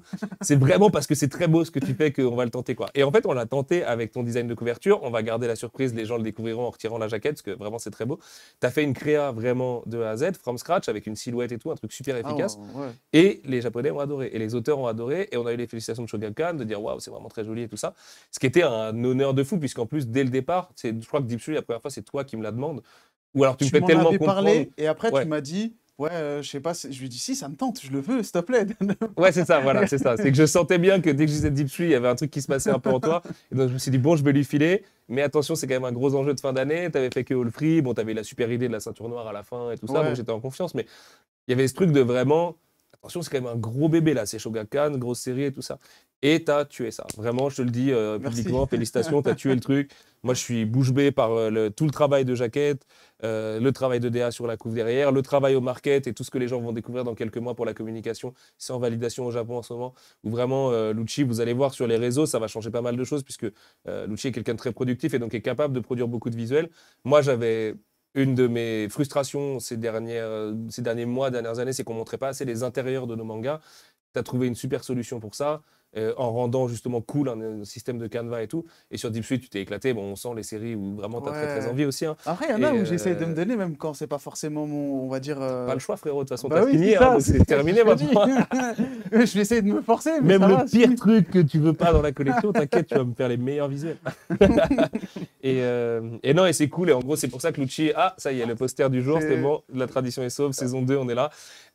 En fait, je voulais faire passer Lucci après les deux équipes, que ce soit du coup Edito ou Market, aussi parce que Lucci, il est un peu biclassé en fait. Aujourd'hui, Lucci fait partie de mon équipe, du coup, l'équipe éditoriale, donc l'équipe où vous avez vu Emma, Carole et Nour tout à l'heure. Mais à la fois, Lucci, il est aussi très, très plugué avec le market. Il travaille beaucoup avec le market, avec Camille, avec Louis et Amine, et que vous avez vu juste avant, et sur leurs différents besoins et tout ça. Et ce qui est cool, parce que l'idée, c'était aussi de recruter un couteau suisse. Je pense que c'est à ton image. Je pense que les gens qui te connaissent sur Internet Ouais. savent que tu es quelqu'un qui va taper un coup. Un coup, tu vas être influenceur, après, tu vas être réal, après, tu vas être graphiste, après, tu vas faire du motion, après, tu vas faire un peu d'after, après, tu vas faire du trailer, après, tu vas faire ci, après, tu vas faire ça. Et du coup, c'est un profil dont on avait besoin chez Mangetsu. Et voilà, je suis vraiment très content, à l'image de tous les gens que je vous ai présentés ce soir, parce que cette nouvelle équipe, elle est, à mon avis, là pour aller chercher 2-3 montagnes. Et c'est mortel, parce qu'on a un super planning, on l'a repassé tout à l'heure et tout. Il y a des. Je peux vous le dire là, allez, entre nous vite fait, on a signé 12 séries très récemment, du Kodansha, du Shueisha, du Shogakukan, quoi, en gros. Et du coup, voilà, la collection grandit, on le ressent, on le voit, et l'équipe aussi. Et c'est mortel, du coup, d'avoir notamment des jeunes en plus qui peuvent nous rejoindre et venir faire leurs preuves et faire leur classe aussi chez Mangetsu. Et voilà, j'espère que ce sera à la fois un tremplin, en même temps les meilleures années de votre vie, parce que je pense que vous êtes au bon endroit en plus pour être relativement libre dans les créas et vous éclater tout ça. À part moi qui suis chiant par-dessus, mais c'est le rôle du boss. Et voilà, vraiment, c'est mortel. C'est mortel. On présente Paka? Let's go. T'as lu Paka? Ouais, j'ai lu. Allez, bah vas-y, tu C'est présentes parti. Paka, mon gars. C'est toi le youtubeur avant moi, donc Ouais, je te caméra. laisse faire. Bon, en fait, Paka, alors, si vous connaissez plus ou moins la mythologie japonaise, vous devez connaître plus ou moins les kappas. Et en gros, moi j'aime bien dire ça, mais les petites tortues dans Mario, c'est inspiré de ça. Mais on va suivre Ah, un. c'est vrai? Ouais, bah, Les tortues dans Mario, elles sont inspirées des kappas? bah, T'es parce que sérieux? ça s'appelle des kappas du coup, donc je Ça suppose s'appelle des que, ouais. Koopas, mais oui, c'est vrai. Ouais, je pense que c'est inspiré Putain, de c'est ça, comme du le coup. logo Carrefour, là, l'effet que ça vient de faire dans ma tête. Mais du coup, on Truc va de ouf. suivre un jeune lycéen qui, lui, en gros, est dans une école de natation. Et il est méga chaud. Mais Bah, il il a est une- au lycée et il est dans le club de Ouais, natation de son lycée. exactement. Et il est méga chaud, mais il y a une collègue à lui qui est encore plus chaud que lui, tu vois. Et lui, en fait, il faisait juste de la natation en mode. Désolé, je vais vraiment être en mode. Je vais expliquer ça un peu en Vas-y, freestyle, vas-y. mais du coup, lui, il faisait de la natation uniquement pour le fun et pas pour se dépasser ou comme un réel sportif. Il faisait ça parce que voilà, ça le plaisait. Alors qu'il a un vrai talent Et qu'il a un vrai inné. talent, ouais. et que la nana qui lui met des piles là, en course, il est un peu amoureux d'elle quand même. Faut le Ouais, il préciser. y a un petit love interest avec la Il personne. y a Dans un le sens bon où, gros love interest. Ouais, c'est vrai, mais on essaie de teaser un petit peu. Et Ah, du coup, ok, je vois. du coup, il y a un petit love interest parce que lui, il sait que s'il peut conquérir cette personne, c'est par le biais de la natation. Donc, à un moment donné, il se dit, bah, tu sais quoi, je vais lui proposer une course. Et si je gagne cette course, parce qu'il faut savoir qu'il n'a jamais gagné aucune course avec elle depuis de belles lurette, je crois même jamais. Il lui propose un pari du genre, si j'arrive à gagner une course contre toi, c'est bon, on sort ensemble et let's go. Tu dis, ok, c'est bon, il va se mettre une mine, il va s'entraîner et tout ça. Donc, il s'entraîne, sauf que. Enfin, il s'entraîne. Ouais, voilà, il Il est là. s'entraîne vite fait, il est il là, genre, s'entraîne ah, vite vas-y, fait, fais chier quand même. Et après, il se retrouve engouffré, tu vois, genre il se noie. Et là, il y a un kappa qui vient, qui le sauve, tu vois. Non, il y a une meuf Il y a une meuf qui vient, ouais, qui le sauve. l'embrasse, a priori, lui, il ressent qu'il est tiré par le fond. Ouais, Et Nana, tout habillée sous l'eau, qui l'attrape et qui l'embrasse. Et on exact. apprend très vite qu'effectivement, cette nana a un C'est- secret, c'est un kappa, puisque lui a des écailles quand il remonte à la Exactement. surface. Et du coup, en fait, là, on passe sur un love interest de duo. Et là, on passe sur un trio, on peut dire. Un vrai ouais. triangle amoureux, ouais. On est sur un triangle Dans les amoureux règles de l'art. où le gars, en fait, dans sa condition de kappa, il est censé se régénérer avec une eau spéciale. Mais cette eau spéciale, elle se transmet par le biais du bouche à bouche avec son autre collègue Kappa. Donc lui, il essaie de cacher un petit peu son super pouvoir. Il y a un délire Batman, Robin, genre le mec se cache et tout. Et du coup, en fait, c'est intéressant parce que tu suis un gars qui est intéressé par une autre meuf, mais qui a un problème qu'il doit cacher à cette meuf. Et au final, la meuf avec qui il est, on ne sait pas si elle aime trop. Enfin, il y a un délire où vraiment j'ai bien apprécié, tu vois. Et ça va même plus loin que le côté amoureux. Genre, il y a vraiment un enjeu même sportif dans le côté natation et tout ça, parce que forcément, le mec, c'est un Kappa et ça devient un monstre en nage. Il y a vraiment un mélange que j'ai bien apprécié. Ouais, ce tome, il m'a vraiment mis. Et c'est marrant parce que je l'aurais pas eu tout présenté comme ça. Mais Sérieux, du coup, mais c'est moi, très je suis efficace en comme freestyle. présentation. Non, mais c'est très efficace comme présentation. Moi, pour parler de Paca, au-delà du fait qu'il y a des super effets de fabrication, mais en Ouais. fait, le problème, c'est qu'ils sont très très fins. Alors, il faut que je le mette vraiment en zoom sur cette caméra. Je sais pas si vous allez voir l'effet qu'on a fait sur les yeux. Moi, je le vois de là où je suis avec ma lumière. On le voit pas, ça marche pas. Mais en fait, sur les yeux et sur les écailles que vous allez avoir sur la couverture, les filles de la femme ont vraiment fait un super effet qui est très discret, du coup, qui est un peu à l'image aussi d'une romance. On n'a pas envie non plus de faire un arbre de Noël dessus, quoi. Mais surtout, j'aurais parlé de Daisuke Imai, en fait. Parce que Ouais. Daisuke Imai, c'est vraiment un excellent auteur qui flirte un peu avec le manga quasi indé, parce qu'il fait beaucoup de petites séries, et c'est quelqu'un qui voyage énormément de maison d'édition en maison d'édition. Non pas parce que ça n'a pas marché avant ou quoi, c'est parce qu'en fait, il est comme ça, c'est sa mentale à lui de faire ses petites séries à droite à gauche et tout. Et il a notamment fait Sansu chez Casterman, que je vous conseille absolument de lire, qui est un petit bijou. Il a aussi pas mal de trucs chez Komiku, dont Destin parallèle, si je dis pas de bêtises. Je crois que c'est le nom de chez Komiku, qui se lit en deux fois. En fait, c'est deux destins et deux tomes différents, et c'est la même histoire, mais vue par deux points de vue différents. Enfin, voilà, c'est border expérimental. Et beaucoup de pages muettes dans Paca. Il y a beaucoup d'endroits où il y a très peu de texte. Ça se lit vite, ça se lit bien.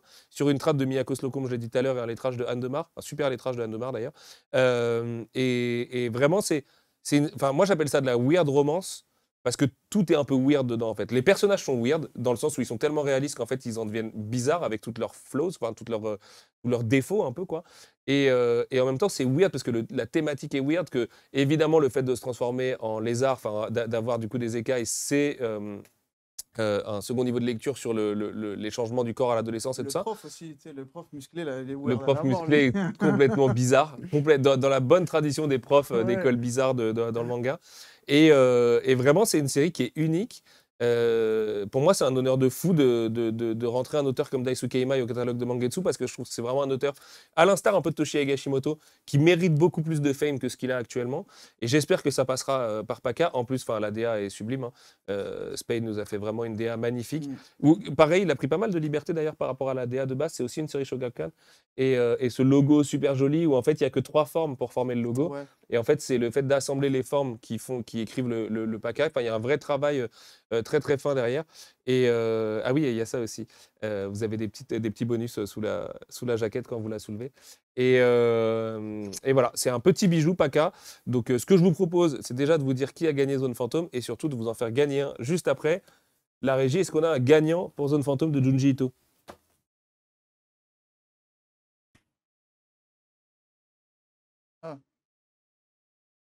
Olosora, let's go. Olosora? Olosora. Ok, Olosora, tu as gagné Zone Fantôme de Junji Ito. Pareil, n'hésite pas à nous envoyer en DM ton adresse postale, tout ça. On s'occupe de te faire l'envoi tout bientôt. Si tu veux une dédicace de Camille, tu nous le dis dans le message. Je suis sûr qu'elle sera ravie de te la faire. En attendant, vous pouvez gagner Paca. On enchaîne avec les concours. Et ben, le code, il est tout simple, c'est Paca, PA2KA dans le chat. Vous spammez, vous avez 1 minute. Et puis, on se retrouve dans quelques minutes, juste après un petit jingle pour l'annonce du gagnant. Kagen, c'est parti.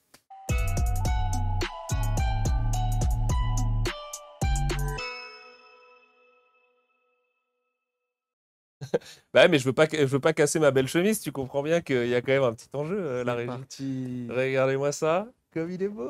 Désolé, hein, je suis pas en train de me désaper en live, je ne suis pas à ce niveau de weirderie justement. Juste, regardez-moi, est-ce que c'est pas un beau maillot ça quand même, comme ça? Regardez ça, regardez cette beauté. Alors je peux pas l'enlever parce que malheureusement j'ai le micro qui est accroché à la chemise, mais oui, vous avez bien le gros 33 qui est juste derrière.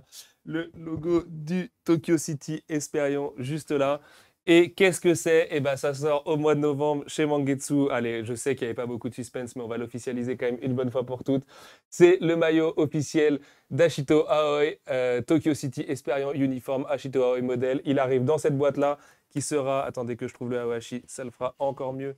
Comme ça, il est juste là, je crois. Vous allez trouver pour 34,90 € chez votre libraire à la Fnac et tout ça, le manga avec une petite boîte, ça va être blisté comme ça et vous aurez à l'intérieur le maillot officiel d'Ashito Aoi. Ça fait un peu plus d'1 an qu'on travaille sur ce projet, croyez-moi, ça a été vraiment une dinguerie. Ça a été compliqué puisque Mangetsu est une maison toute jeune et c'est un gros projet de collector pour une maison aussi jeune que nous, donc les Japonais avaient besoin d'être rassurés aussi sur le fait qu'on était capable de le faire. Et voilà, on s'est vraiment tué, l'équipe, et je fais des gros bisous à Émilie Autière notamment, qui a fait un travail formidable depuis le départ dessus, que ce soit sur le packaging, sur la boîte, sur le maillot en lui-même, tout ça. Honnêtement, il est absolument sublime. Attendez, je peux vous le sortir d'ailleurs comme ça pour vous montrer le dos. Regardez, cette boîte, elle est tout à fait pratique. Et hop, le maillot, il est plié à l'intérieur, c'est parfait. Jack, il est juste là. Regardez-moi cette beauté. Pour les gens qui vont au 5, c'est parfait. Alors pour l'instant, on n'a que des numéros 33, donc désolé, mais on verra peut-être plus tard. Faut le dire. Après, c'est le maillot d'Ashito avec Kaido, du coup, le sponsor officiel du Tokyo City Esperion. Il est super beau. Vraiment, je vous le dis honnêtement, parce qu'il y a eu beaucoup de choses sur Aohashi qui ont été prévues, puis qu'on n'a pas fait, tiens, si je te file ça, qu'on n'a finalement pas pu faire ou qu'on ne peut pas encore faire pour plein de raisons. J'espère qu'il y aura une très très belle surprise autour d'Aohashi bientôt. Mais en gros, voilà, le métier d'éditeur de manga, c'est aussi monter des projets qui malheureusement parfois vont pas au bout. Et pour nous, c'est juste des heures de travail dont on ne peut même pas vous parler, puisqu'évidemment tout ça est développé en secret et tout en amont. Et on en a eu pas mal sur Aohashi ces derniers temps. Et du coup, le fait que ça se concrétise enfin pour ce beau maillot dont on est super fier parce que c'était un peu un rêve de pouvoir le sortir un jour, voilà, c'est vraiment la fierté.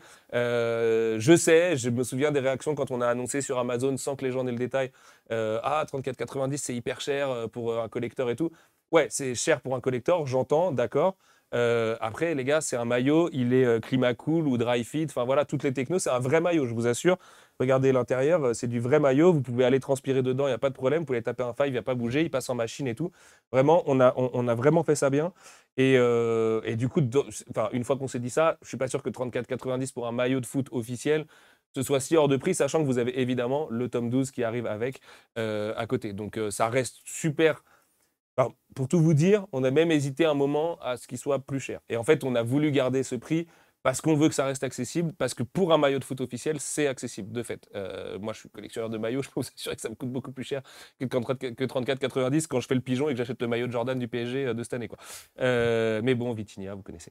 Voilà, bref, je voulais du coup couper court un petit peu à ce débat sur le prix parce que j'ai le sentiment qu'on ne pouvait pas être moins cher. De toute façon, c'est sûr, il a été annoncé à 29,90. On a fait un petit coup de compte d'exploitation, comme on appelle ça, et on s'est rendu compte qu'on perdait de l'argent. Donc même si on les vendait tous, on perdait de l'argent. Donc là, forcément, la direction arrive et dit bah non les gars, on peut pas perdre d'argent. On est d'accord pour ne pas en gagner parce que les collectors, c'est aussi là pour se faire plaisir et pour faire plaisir aux lecteurs et faire un beau cadeau à Noël, puisqu'évidemment, ça arrive début novembre. C'est pas non plus là pour nous faire perdre des sous, quoi, bien évidemment. Donc à 34,90, on a trouvé pile poil le bon équilibre, si tant est qu'on les vend tous. Maintenant,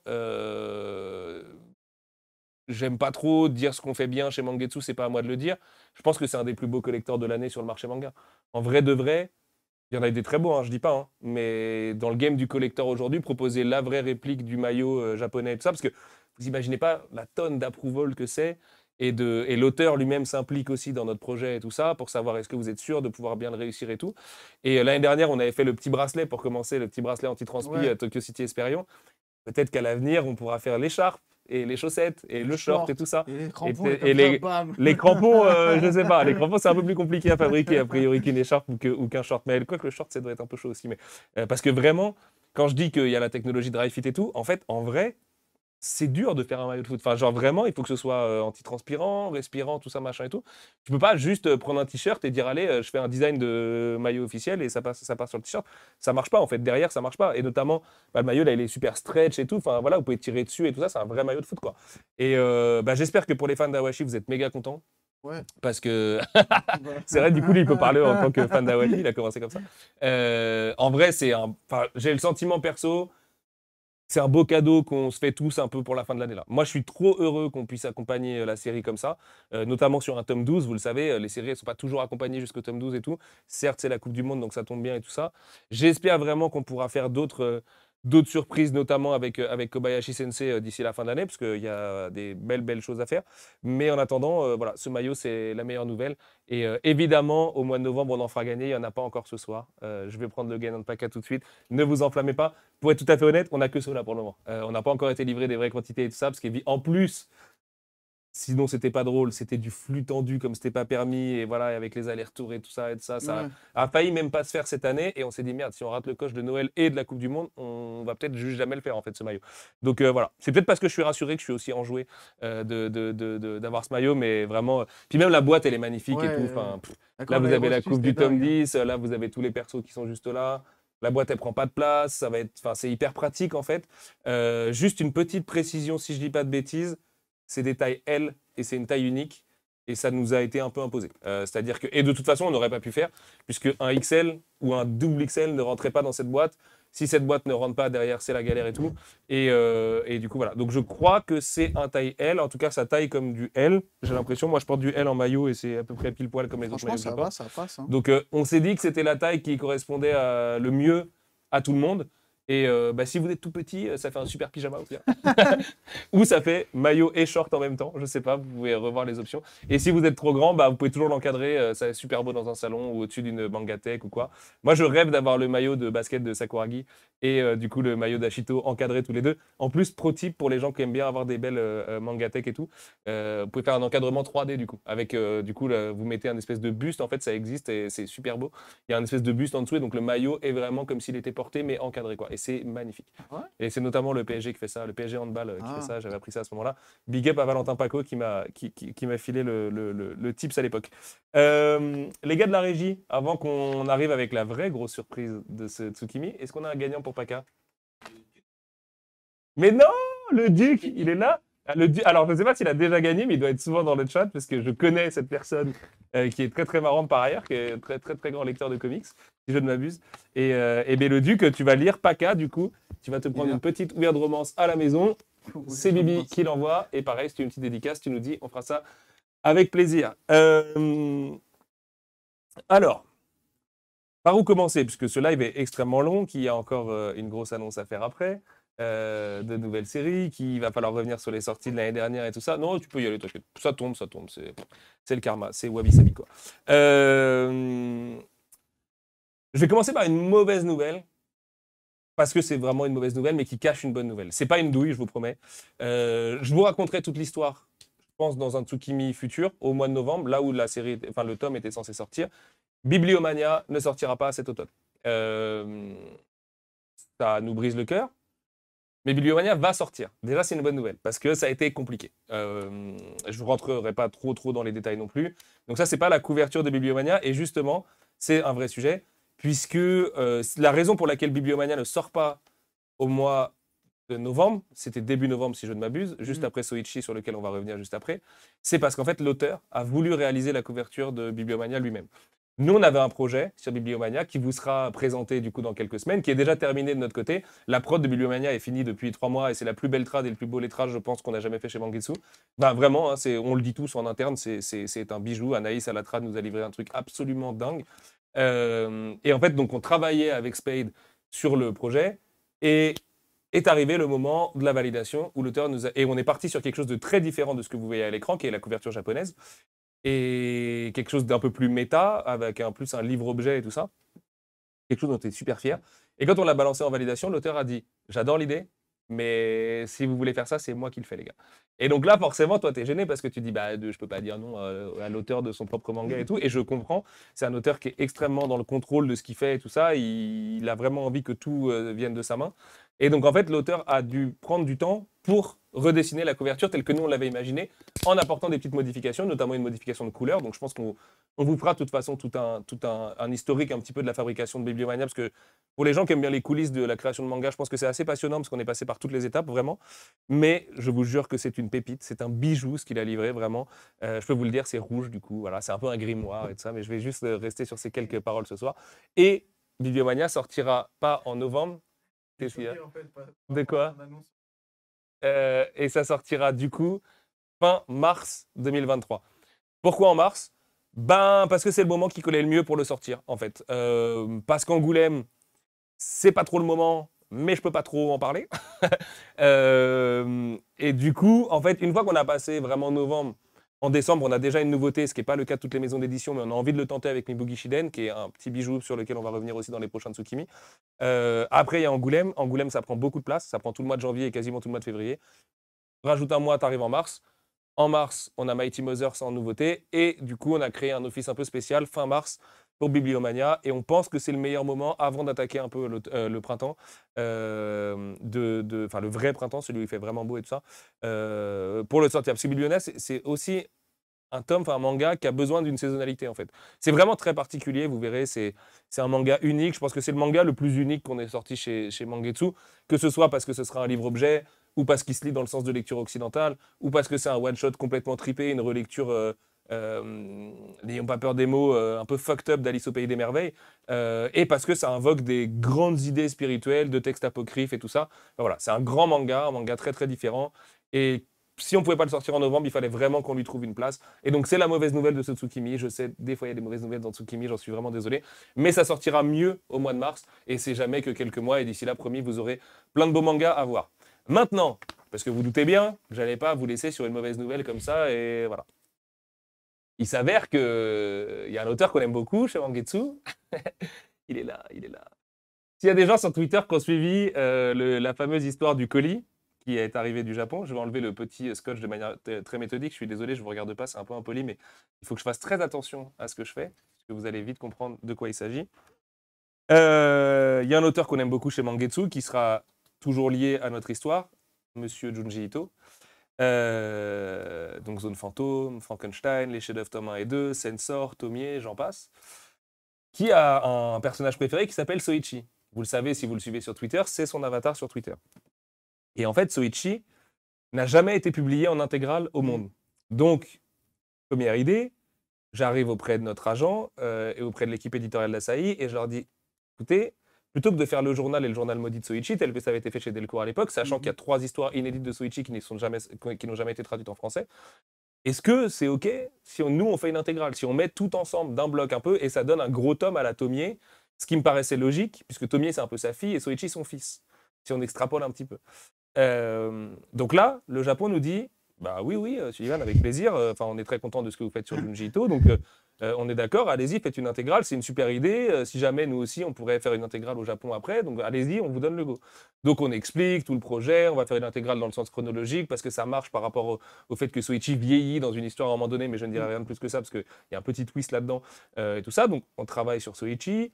On lance la prod, on lance le lettrage et tout. Et puis, il y a quelques mois de ça, mais je remonte vraiment en arrière, on faisait encore des Tsukimi à l'époque, au mois de mars, je pense, dans ces eaux-là, je dis à Pauline Ferrari, qui était sur ce canapé à la dernière émission de la saison 1 il y a quelques mois, Pauline, est-ce que tu crois, parce qu'on s'entend vraiment bien avec Ito Sensei, qui nous avait fait cette fameuse vidéo quand on avait commencé, que voilà, on a souvent des petits mots de sa part et nous des petits mots pour lui et tout.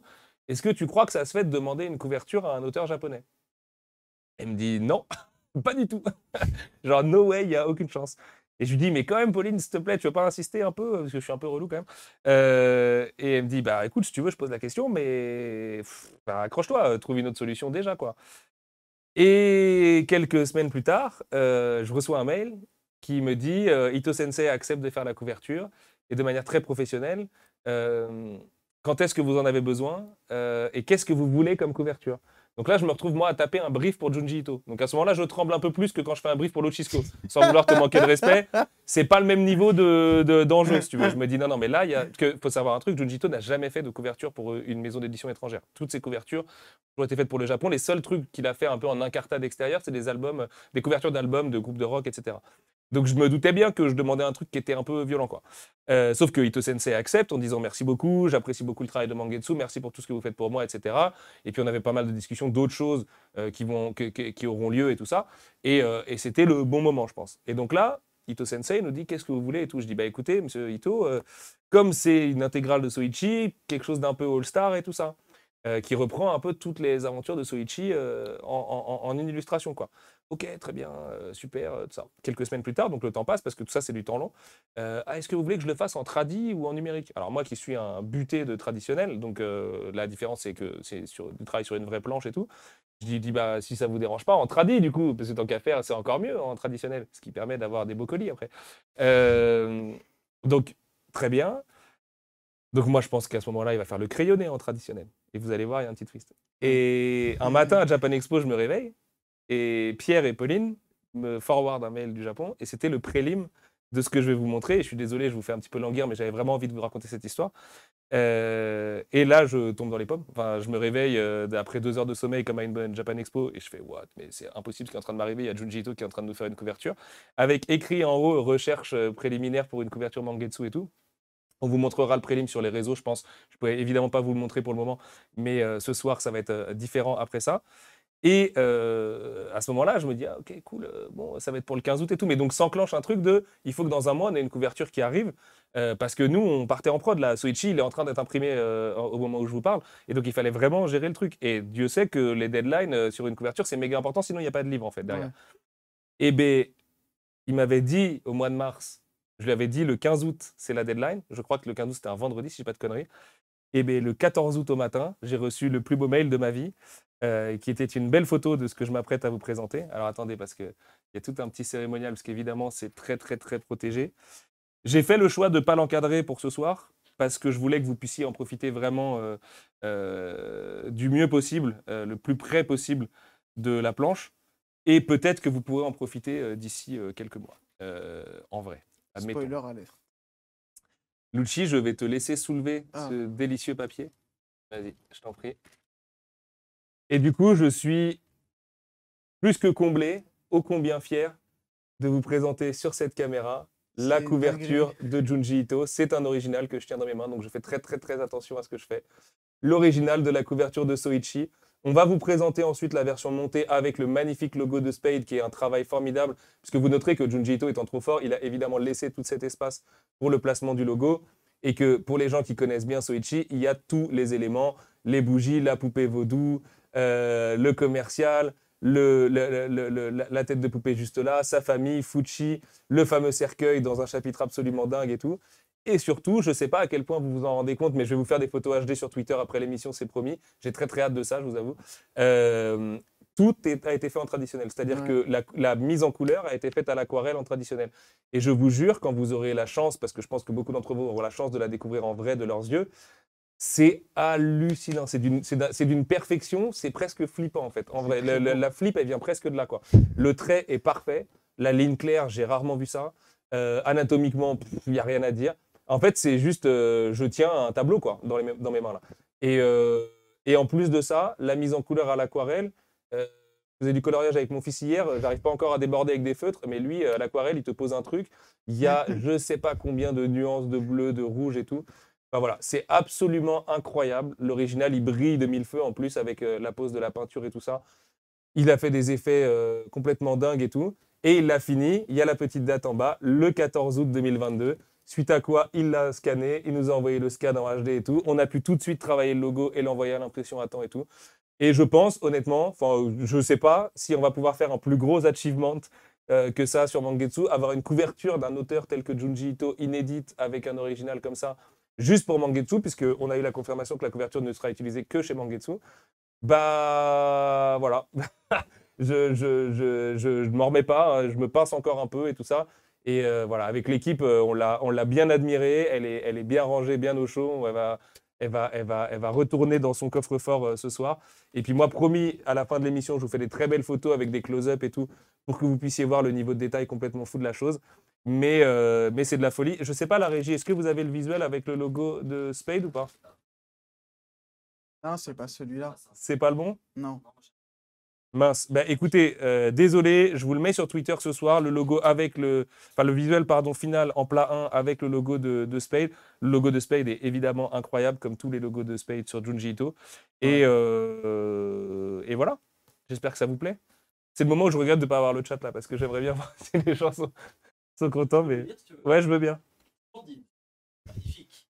Waouh. Magnifique.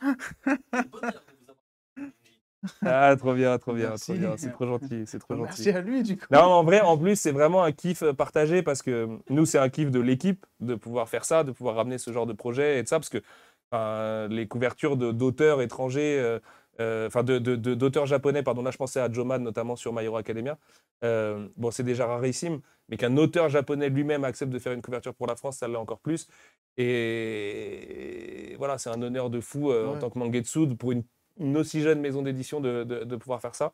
Et j'espère vraiment que vous serez un maximum à pouvoir venir la voir quand elle sera exposée, parce que voilà, on vous expliquera où et comment en temps voulu. Et voilà, mais le but, c'est aussi de la partager. Et je pense que Junji Ito l'a fait aussi dans ce sens-là, c'est-à-dire qu'il sait très bien ce qui se passe en France en ce moment. Il est tout à fait conscient de l'explosion de sa popularité et tout. Et c'est un cadeau qu'il fait à la France vraiment. Et il nous l'a un peu présenté comme ça. Et c'est un honneur de pouvoir du coup être une petite étape dans cette magnifique collaboration.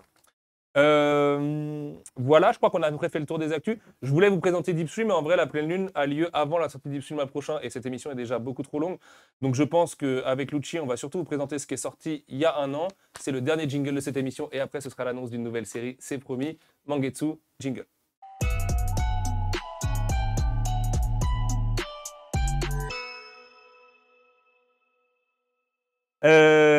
Il y a un an, et je veux passer très vite dessus, puisque moi aussi j'ai hâte d'avoir vos retours sur cette annonce qui arrive juste après, avec le retour d'un auteur, d'un très grand auteur aux affaires.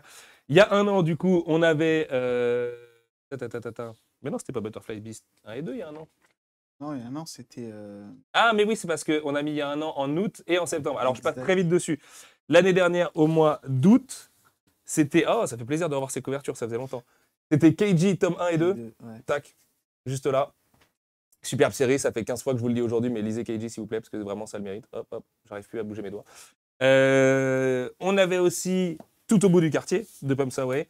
C'est sûrement un des bouquins les plus singuliers de toute la prod Mangetsu depuis le départ.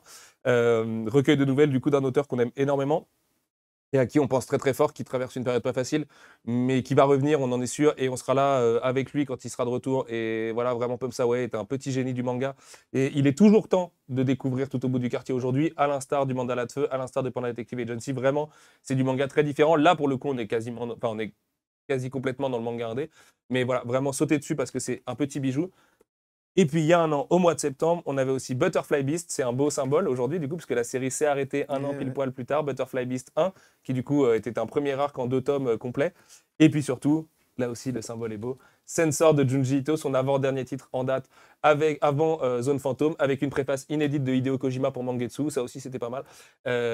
Et surtout, un bouquin qui avait été sélectionné à Angoulême. On n'a pas le sticker sur cette version-là, mais voilà, un bouquin qui a une très belle vie, Sensor, et qui a montré que l'auteur était vraiment encore très en forme aujourd'hui, et qui a permis à Zone Fantôme, je pense, de décoller d'autant mieux là au mois d'août quand il est sorti. Et voilà, jetez-vous sur Sensor, pure préface de Hideo Kojima en plus. C'est l'histoire de Kyoko Byakuya, et c'était un titre qui était au départ pensé comme un carnet de voyage, qui finalement est devenu une histoire à part entière avec un fil rouge et tout.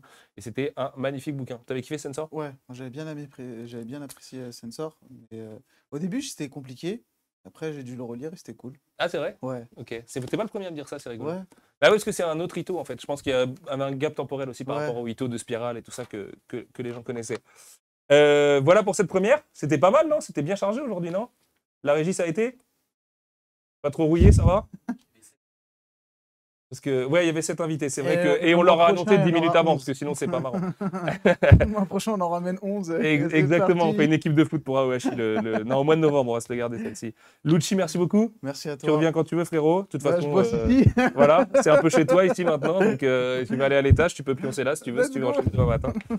Le chat, merci beaucoup. J'ai un peu oublié comment on faisait des lives et tout. J'espère que ça a été quand même ce soir. C'était pas mal de stress et tout, cette reprise.